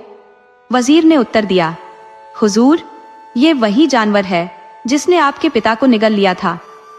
ये सुनकर राजकुमार बोला, अच्छा, तो यह वही है। मैं इसे अवश्य मारूंगा, क्योंकि जब तक मैं इस दुश्मन को परास्त नहीं कर लूंगा मुझे शांति नहीं मिलेगी। इतना कहकर वह भी अपने घोड़े पर सवार होकर उस प्राणी का पीछा करने लगा। वह जानवर उसे भी उसी रास्ते पर भगाता ले गया जिस रास्ते पर उसने राजा को ले गया था। वह वहां जाकर थम गया और एक जोरदार झटका देकर अपने असली रूप में आ गया। वह अचानक राजा की ओर झपटा, जिसे देख राजा भयभीत हो उठा और उसने मन ही मन भगवान से प्रार्थना की कि उसे बचाया जाए। उसकी प्रार्थना सुनकर भगवान ने अपने एक दूत को भेजा, जो राजा को यह सिखाने आया कि वह इस खतरनाक जिन्न से कैसे बच सकता है। देवदूत ने कहा, यह जिन्न सबसे ताकतवर है।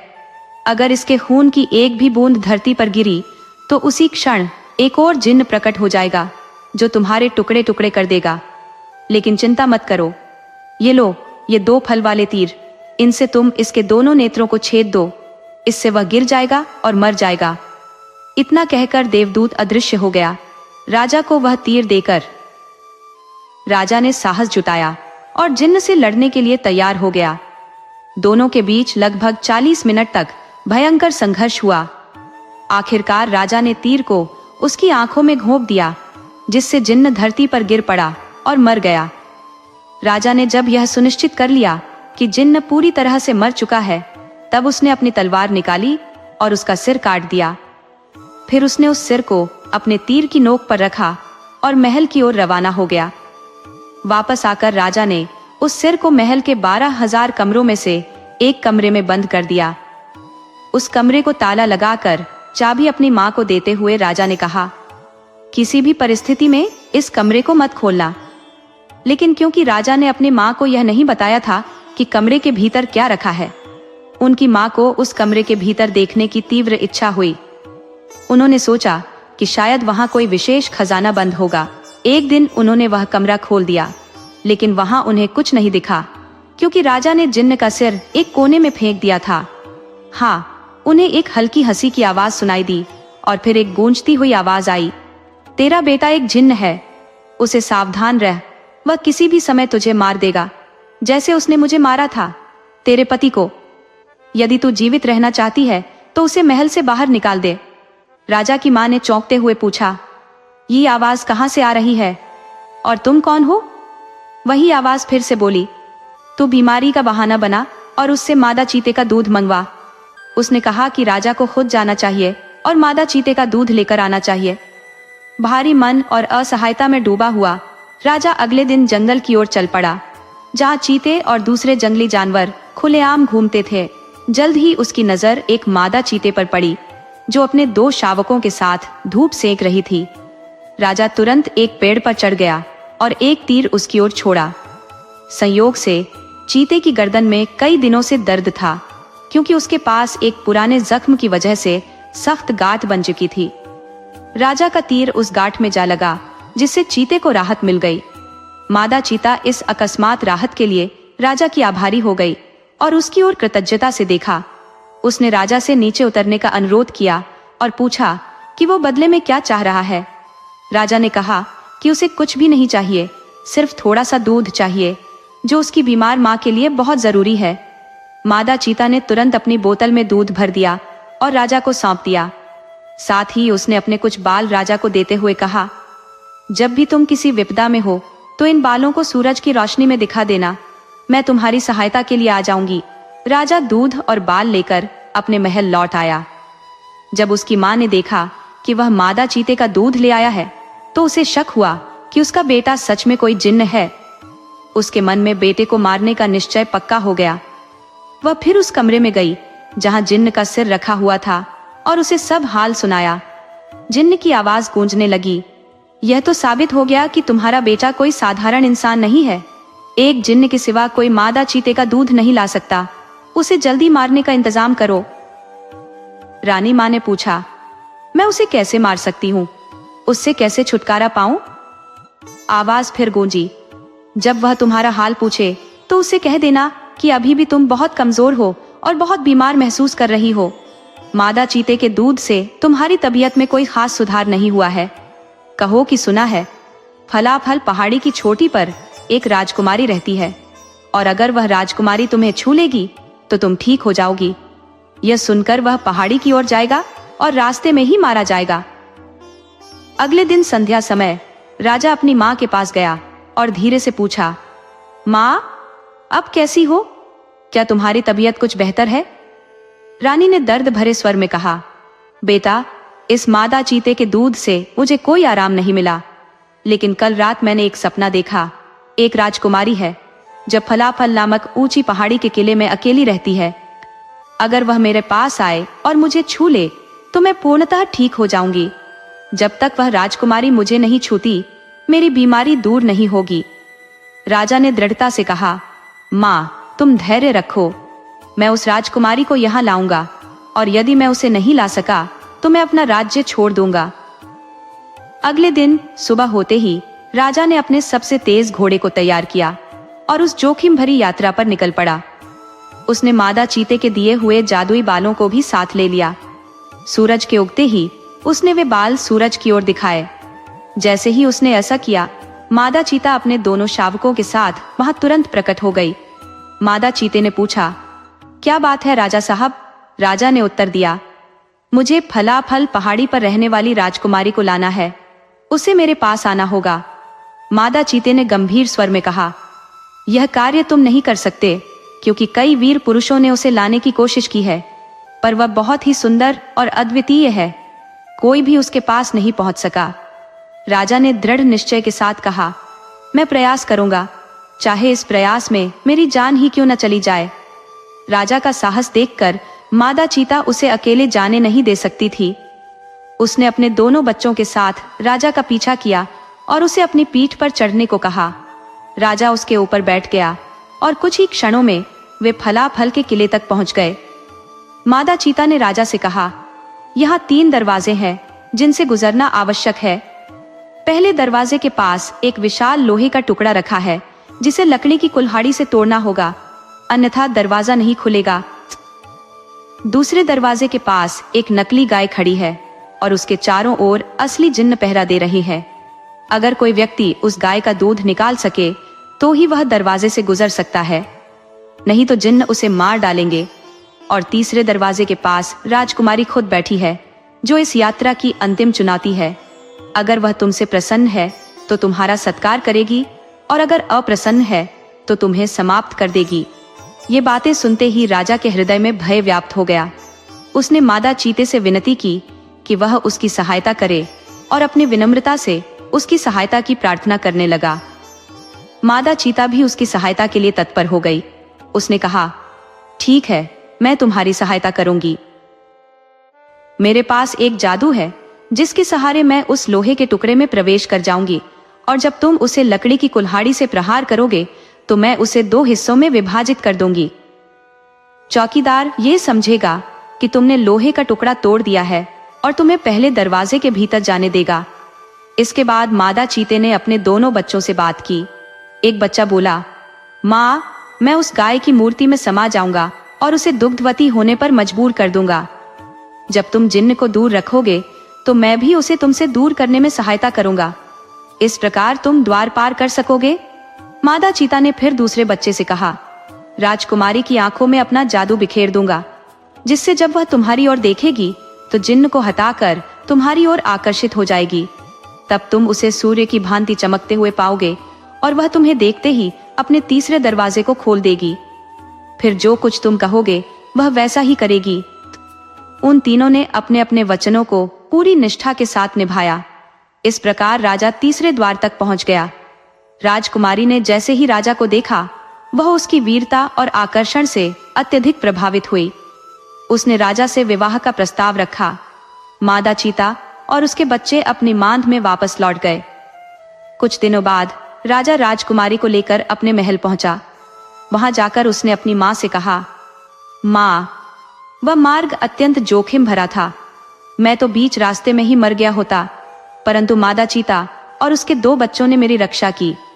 अगर उन्होंने सहायता न की होती तो मैं उस स्थान तक कभी नहीं पहुंच पाता। भगवान का अनंत धन्यवाद, मैं सकुशल लौट आया। कुछ समय के बाद उसने अपनी मां को उन भयानक घटनाओं के बारे में बताया। मां, जब मैं वहां पहुंचा तो सबसे पहले एक विचित्र जानवर प्रकट हुआ। वह एक जिन्न था जिसने मुझे एक दूरस्थ स्थान पर भगाकर ले गया। वहां जाकर उसने अपनी असली भयानक आकृति धारण कर ली। वह मुझे मारने और खाने वाला था, ठीक वैसे ही जैसे उसने मेरे पिताजी के साथ किया था। तभी भगवान के भेजे हुए दूध ने मुझे बचा लिया। यह सुनकर उसकी मां विस्मित हो गई और बोली, बेटे, मुझे बहुत बड़ा धोखा हुआ। उस शाम जब मैंने तुमसे महल की चाबियां मांगी थी, तब मैं उस कमरे में गई थी। मैंने दरवाजे से हंसी की आवाज सुनी, इसलिए मैं अंदर गई। वहां मैंने सुना कि तेरा बेटा तुझे मारना चाहता है। मैं तेरा पिता हूँ, उसने मुझे मार दिया और वह तुझे भी खत्म कर देगा। उसकी माँ ने आगे कहा, मैंने उन बातों पर यकीन कर लिया और उसी जिन्न की सलाह पर तुम्हें मादा चीते का दूध लाने के लिए भेज दिया, ताकि वह तुम्हें खत्म कर दे। लेकिन जब तुम जीवित वापस लौटे तो मैंने तुम्हें राजकुमारी को लाने भेज दिया। मुझे पता था कि वह मार्ग खतरनाक है, लेकिन भगवान ने तुझे बचाने के लिए देवदूत भेजा।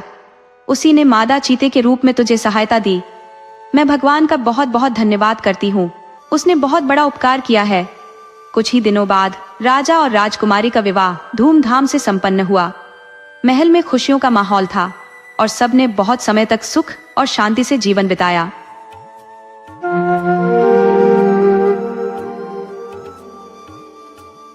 बहुत समय पहले की बात है। एक छोटे से गांव के एक छोर पर एक वृद्धा अपने नन्हे पोते के साथ रहती थी। उसके जीवन का आधार मात्र वही बालक था। उसके सिवाय इस दुनिया में उसका कोई न था। बुजुर्ग माई की उम्र कोई 60-65 साल की थी और वह गांव की दाई के तौर पर काम करती थी। गांव में जब भी किसी घर में नन्ही किलकारी गूंजती, वह बिमला ही होती जो उस बच्चे को अपने कुशल हाथों से इस दुनिया में लाती। बिमला का जीवन साधारण था। उसके घर में बस वही और उसका नन्हा पोता रहता था। उनका निवास गांव के बाहरी हिस्से में शहर की हलचल से दूर था। बिमला का पोता अभी बहुत छोटा था, इसलिए पूरे घर का भार बिमला के ही कंधों पर था।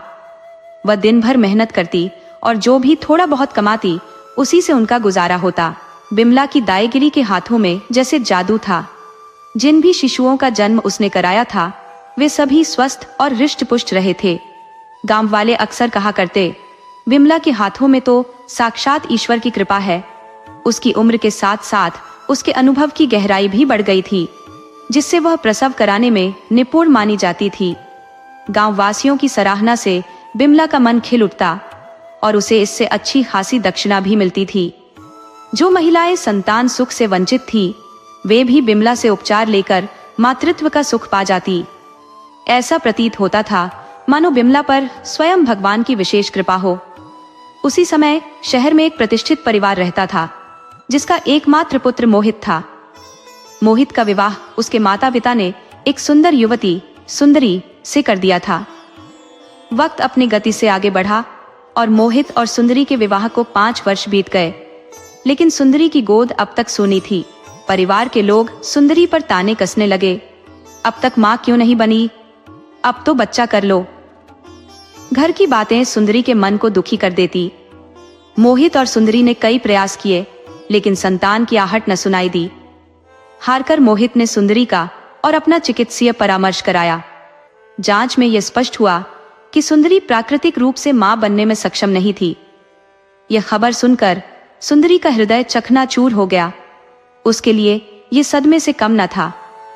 उसने कई रातें आंसुओं में बिताई, क्योंकि मातृत्व से वंचित रहना उसे जीवन के एक बड़े अभाव जैसा प्रतीत होता था। मोहित ने सुंदरी को हिम्मत दी, तुम मां बन सकती हो, बस जरूरत है उचित इलाज और धैर्य की। हर छुट्टी के दिन मोहित सुंदरी को एक नए चिकित्सक के पास ले जाता। कोई उन्हें नई दवा देकर उम्मीद बंधाता, तो कोई साफ शब्दों में कह देता कि सुंदरी मां नहीं बन सकती। मोहित ने दिल्ली के नामी डॉक्टरों से भी सलाह ली और इलाज करवाया, परंतु सुंदरी की सूनी गोद अब भी भरी न जा सकी। अब सुंदरी की हालत निरंतर बिगड़ती जा रही थी। वह उदासी के सागर में डूबी हुई नजर आती थी। हर स्त्री का एक सबसे बड़ा स्वप्न होता है, मां बनने का, और सुंदरी का यह सपना बिखर चुका था। जितने भी प्रयत्न उसने और मोहित ने किए, सभी व्यर्थ साबित हुए। उसका चेहरा उदासी की छाया से ढका रहता और घर के लोग भी तानों की बौछार से उसे आहत कर देते। मोहित भी पत्नी की व्यथा देखकर अंदर से टूटने लगा था। एक दिन अत्यधिक निराशा में डूबी सुंदरी ने सुबह से एक दाना तक नहीं खाया। वह अपने कमरे में दरवाजा बंद करके यूं ही पड़ी रही। संध्या के समय उसकी बेचैनी बढ़ गई और वह उठकर पड़ोस की औरतों के बीच जा बैठी, जहां महिलाएं बिमला दाई की चर्चा कर रही थी। शुरुआत में सुंदरी ने उन बातों पर कोई ध्यान नहीं दिया, लेकिन जब एक महिला दूसरी से कहने लगी, बहन तुम्हें पता है वह बिमला दाई कितनी सिद्धहस्त है। हमारे गांव की एक महिला जिसे 8 साल तक संतान नहीं हुई, उसके यहाँ भी खुशियों की किलकारी गूंजी है। सबने उसे निराश कर दिया था, पर बिमला ने ऐसी दवा दी कि वह अब मां बनने वाली है। यह सुनकर सुंदरी के मन में एक आशा की किरण जाग उठी और वह तुरंत बोली, मुझे भी बिमला दाई के घर का पता बताओ, मुझे उनसे मिलना है।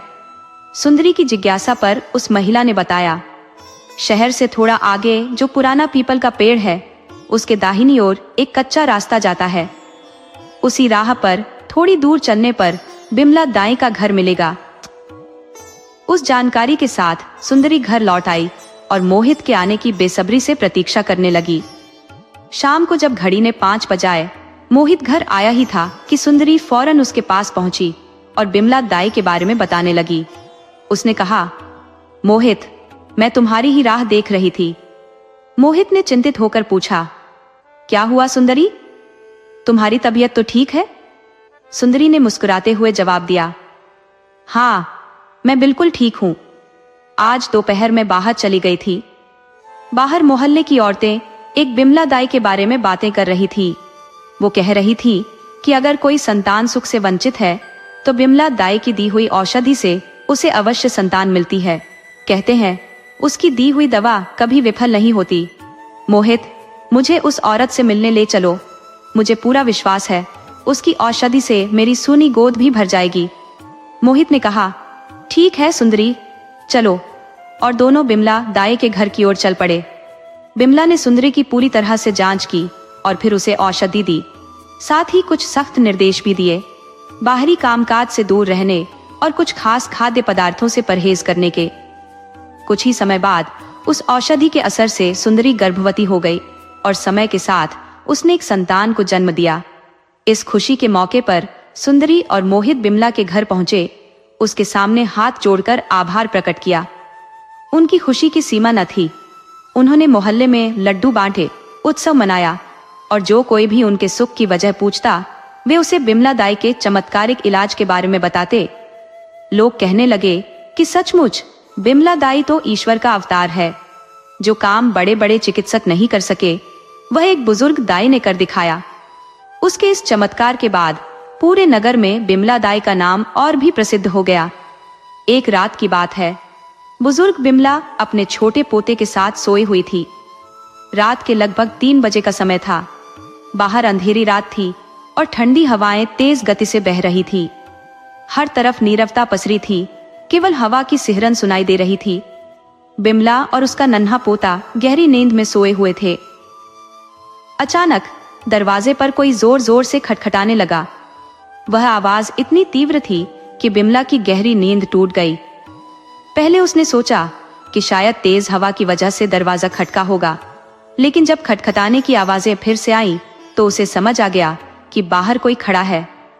बिमला ने घड़ी की ओर देखा। घड़ी रात के 3 बजा रही थी। दरवाजे की लगातार खटखटाहट ने उसके पोते को भी जगा दिया था। उसने बाहर आवाज लगाई, कौन है बाहर? तभी बाहर से आवाज आई, दाई माँ, जल्दी दरवाजा खोलो, मेरी पत्नी को प्रसव पीड़ा हो रही है, मैं आपको बुलाने आया हूँ। बिमला ने गहरी सांस ली और दरवाजे की ओर बढ़ी। उसे पता था कि वह एक दाई है जिसका कर्तव्य है नवजीवन को इस संसार में लाना। उसका मानना था कि यह न सिर्फ उसका काम है बल्कि उसका धर्म भी। दरवाजा खोलते ही उसने देखा कि एक आदमी हाथ जोड़कर उसके सामने खड़ा है। उसकी आंखों में कृतज्ञता और याचना का मिला जुला भाव था। जैसे ही बिमला ने दरवाजा खोला, सामने खड़ा वह व्यक्ति उसकी ओर देख विनम्रता से निवेदन करने लगा, दाई माँ, कृपया मेरे साथ चलिए, मेरी पत्नी प्रसव पीड़ा में है, मैं आपको लेने आया हूँ। बिमला ने उस आदमी को ध्यान से देखा और प्रश्न किया, भाई, तुम कौन हो और मुझे क्यों बुलाने आए हो? उस व्यक्ति ने गहरी चिंता से कहा, दाई माँ, मेरी पत्नी की हालत गंभीर है, वह प्रसव पीड़ा से कराह रही है, कृपया आप जल्दी से मेरे साथ चलिए। उसकी वेदना सुनकर बिमला ने कहा, ठीक है, रुको, मैं अपना झोला लेकर आती हूँ। बिमला तुरंत घर के भीतर गई और अपने छोटे पोते से बोली, बेटा, मुझे अभी जाना होगा, एक औरत को मदद की आवश्यकता है, तुम अंदर से दरवाजे की कुंडी लगा लेना, मैं जल्दी लौटूंगी। अगर कोई आहट हो या दरवाजे पर दस्तक हो तो मत खोलना। ये कहकर उसने पोते को समझा दिया और अपना झोला लेकर बाहर आई। उसका पोता दरवाजा अंदर से बंद कर सो गया और बिमला उस व्यक्ति के साथ चल पड़ी। वे दोनों जंगल की ओर बढ़ते गए जहां वह आदमी बिमला को ले जा रहा था।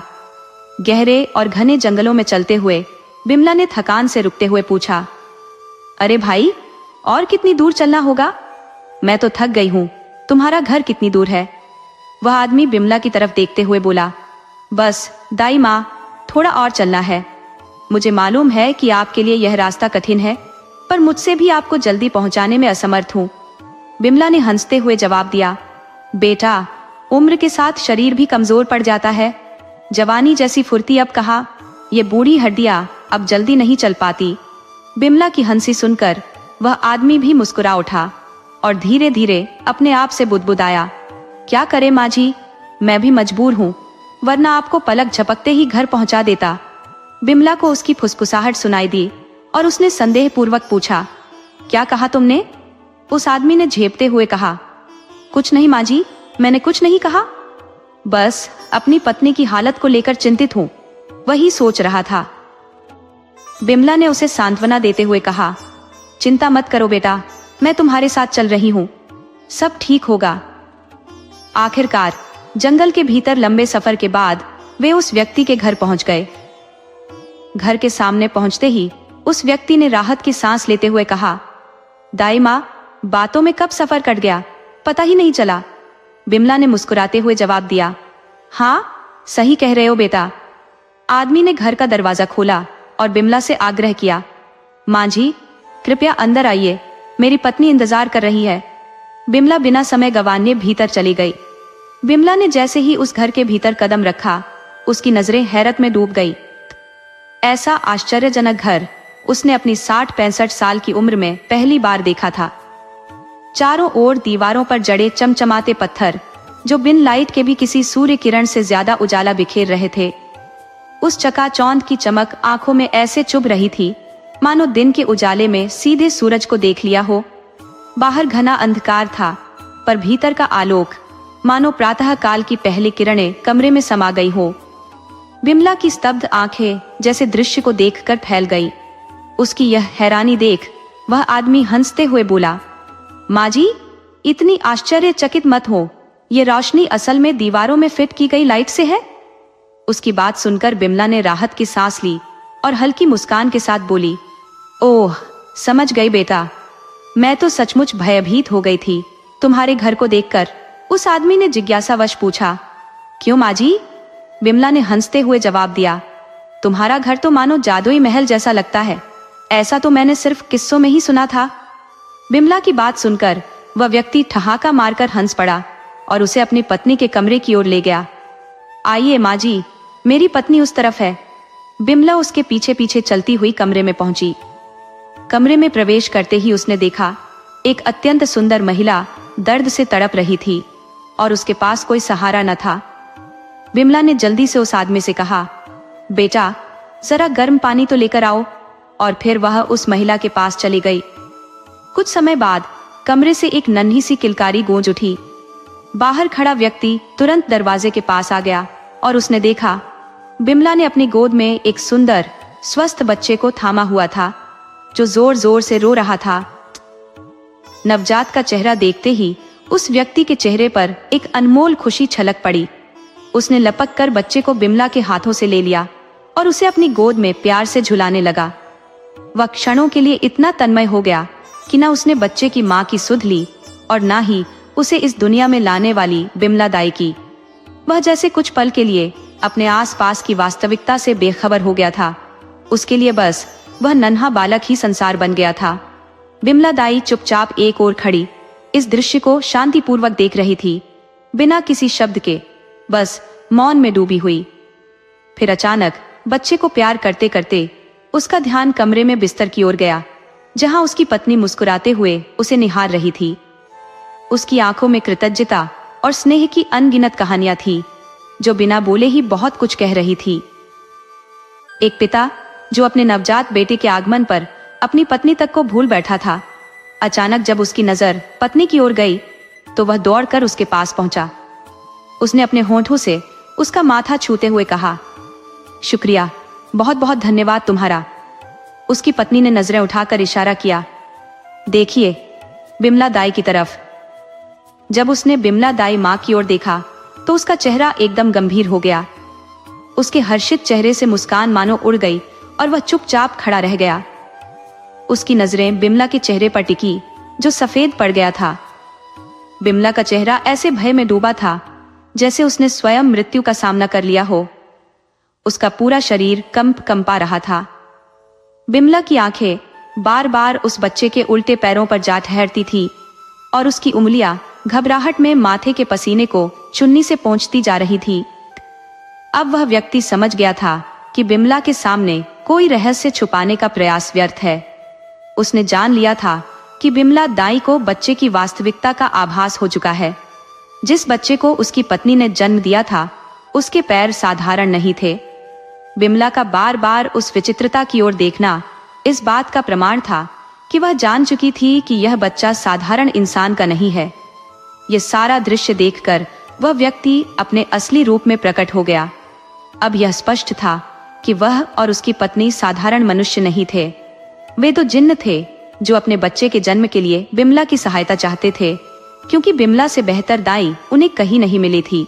जिन्न ने बिमला के चेहरे की दहशत भांप ली और कहा, चलो तुम्हें घर वापस छोड़ आते हैं। उसकी पत्नी ने कहा, इनके काम का कुछ तो इनाम दिया जाना चाहिए। जिन्न मुस्कुराते हुए बोला, हाँ बिल्कुल। उसने बिमला से कहा, अपनी झोली आगे करो। बिमला ने कांपती आवाज में कहा, नहीं, मुझे कुछ नहीं चाहिए। जिन्न ने दृढ़ स्वर में कहा, हम किसी का उपकार नहीं लेते, ये तुम्हें लेना ही पड़ेगा। तरी सहमे बिमला ने अपनी झोली आगे बढ़ाई और जिन्न ने उसमें कोयले भर दिए। ये देखकर बिमला के भीतर डर और भी गहराने लगा और वह वहां से भागने की कोशिश करने लगी। जिन्न ने उसे धमकाते हुए कहा, भागो मत, वरना अंजाम अच्छा नहीं होगा। बिमला उसकी बात सुनकर ठिठक गई और वहीं रुक गई। जिन्न बिमला के पास आया और धीरे से बोला, आगे का रास्ता घने जंगलों से होकर गुजरता है और इन जंगलों की भूल भुलैया में केवल मुझे ही दिशा का ज्ञान है। ऐसे में तुम्हारे साथ कुछ भी अनहोनी हो सकती है। बुढ़िया की तो जैसे ही यह सुनकर सांसें अटक गई और वह भयावह जिन्न उसके साथ साथ चल पड़ा। बिमला दाई, जो पहले से ही खौफ के साए में डूबी हुई थी, उसके कदम भी डर के मारे तेजी से जिन्न के पीछे हो लिए। जिन्न ने जो उसकी झोली में कोयले भर दिए थे, वे कोयले धीरे धीरे रास्ते में झड़ते चले गए। जैसे तैसे बिमला अपने घर के दरवाजे तक पहुंची। उसने डरते डरते पीछे मुड़कर देखा तो देखा कि उसके पीछे कोई नहीं था। वह अकेली थी और जिन्न मानो हवा में घुल गया था। बिमला ने घबराहट में दरवाजा जोर जोर से खटखटाया और जब उसका पोता दौड़कर दरवाजा खोलने आया तो वह हड़बड़ाते हुए भीतर घुस गई और झटपट दरवाजे की कुंडी चढ़ा दी। उसकी हालत देखकर उसका पोता हैरान रह गया। उसने पूछा, अम्मा, क्या हुआ है? आप इतनी घबराई हुई क्यों हैं? पर डर के मारे बिमला की जुबान जैसे तालू से चिपक गई थी। उसकी सांसें हाँफ रही थी और दिल की धड़कनें तेज हो रही थी। फिर उसका पोता जल्दी से एक गिलास पानी भरकर लाया और अपनी दादी को पिलाया। पानी की कुछ घूंटों ने बिमला की धड़कनों को थोड़ा थाम लिया। वह अपने बिस्तर पर बैठ गई और धीरे धीरे सारा किस्सा अपने पोते को सुना दिया। जब उसने जिन्न के बारे में सुना तो उसका पोता भी कांप उठा। बिमला ने उसे बताया, इतनी दूर ले जाकर ऊपर से कोयले का उपहार दे दिया। जैसे ही उसने अपनी झोली झाड़ी, उसकी आंखें विस्मय में चौड़ी हो गई। झोली से कोयले की जगह चमकते हीरे मोती बिखरने लगे। दादी और पोते दोनों चकित रह गए, मानो किसी चमत्कार का साक्षात्कार कर रहे हो। बिमला अवाक रह गई, क्योंकि जिन्न ने तो उसे कोयले दिए थे। असल में वे कोयले नहीं थे, बल्कि बहुमूल्य रत्न थे, जिन्हें जिन्न ने अपनी मायावी शक्ति से कोयले का रूप दे दिया था। क्योंकि अब जिन्न वहां नहीं था, उसका जादू भी समाप्त हो चुका था और वे रत्न अपने असली रूप में लौट आए थे। यह किस्सा बिमला की जिंदगी का सबसे अद्भुत और रहस्यमयी अनुभव बन गया था। वह जब भी यह घटना सुनाती, उसकी आंखों में भय और विस्मय की चमक उभर आती। दोस्तों, यह कहानी बताती है कि कैसे एक साधारण दायिका का सामना जिन्न से हुआ और उसे उपहार स्वरूप हीरे मोती मिले। अगर आपको हमारी कहानी पसंद आई हो तो कृपया हमारे चैनल को लाइक करें, सब्सक्राइब करें और शेयर करें।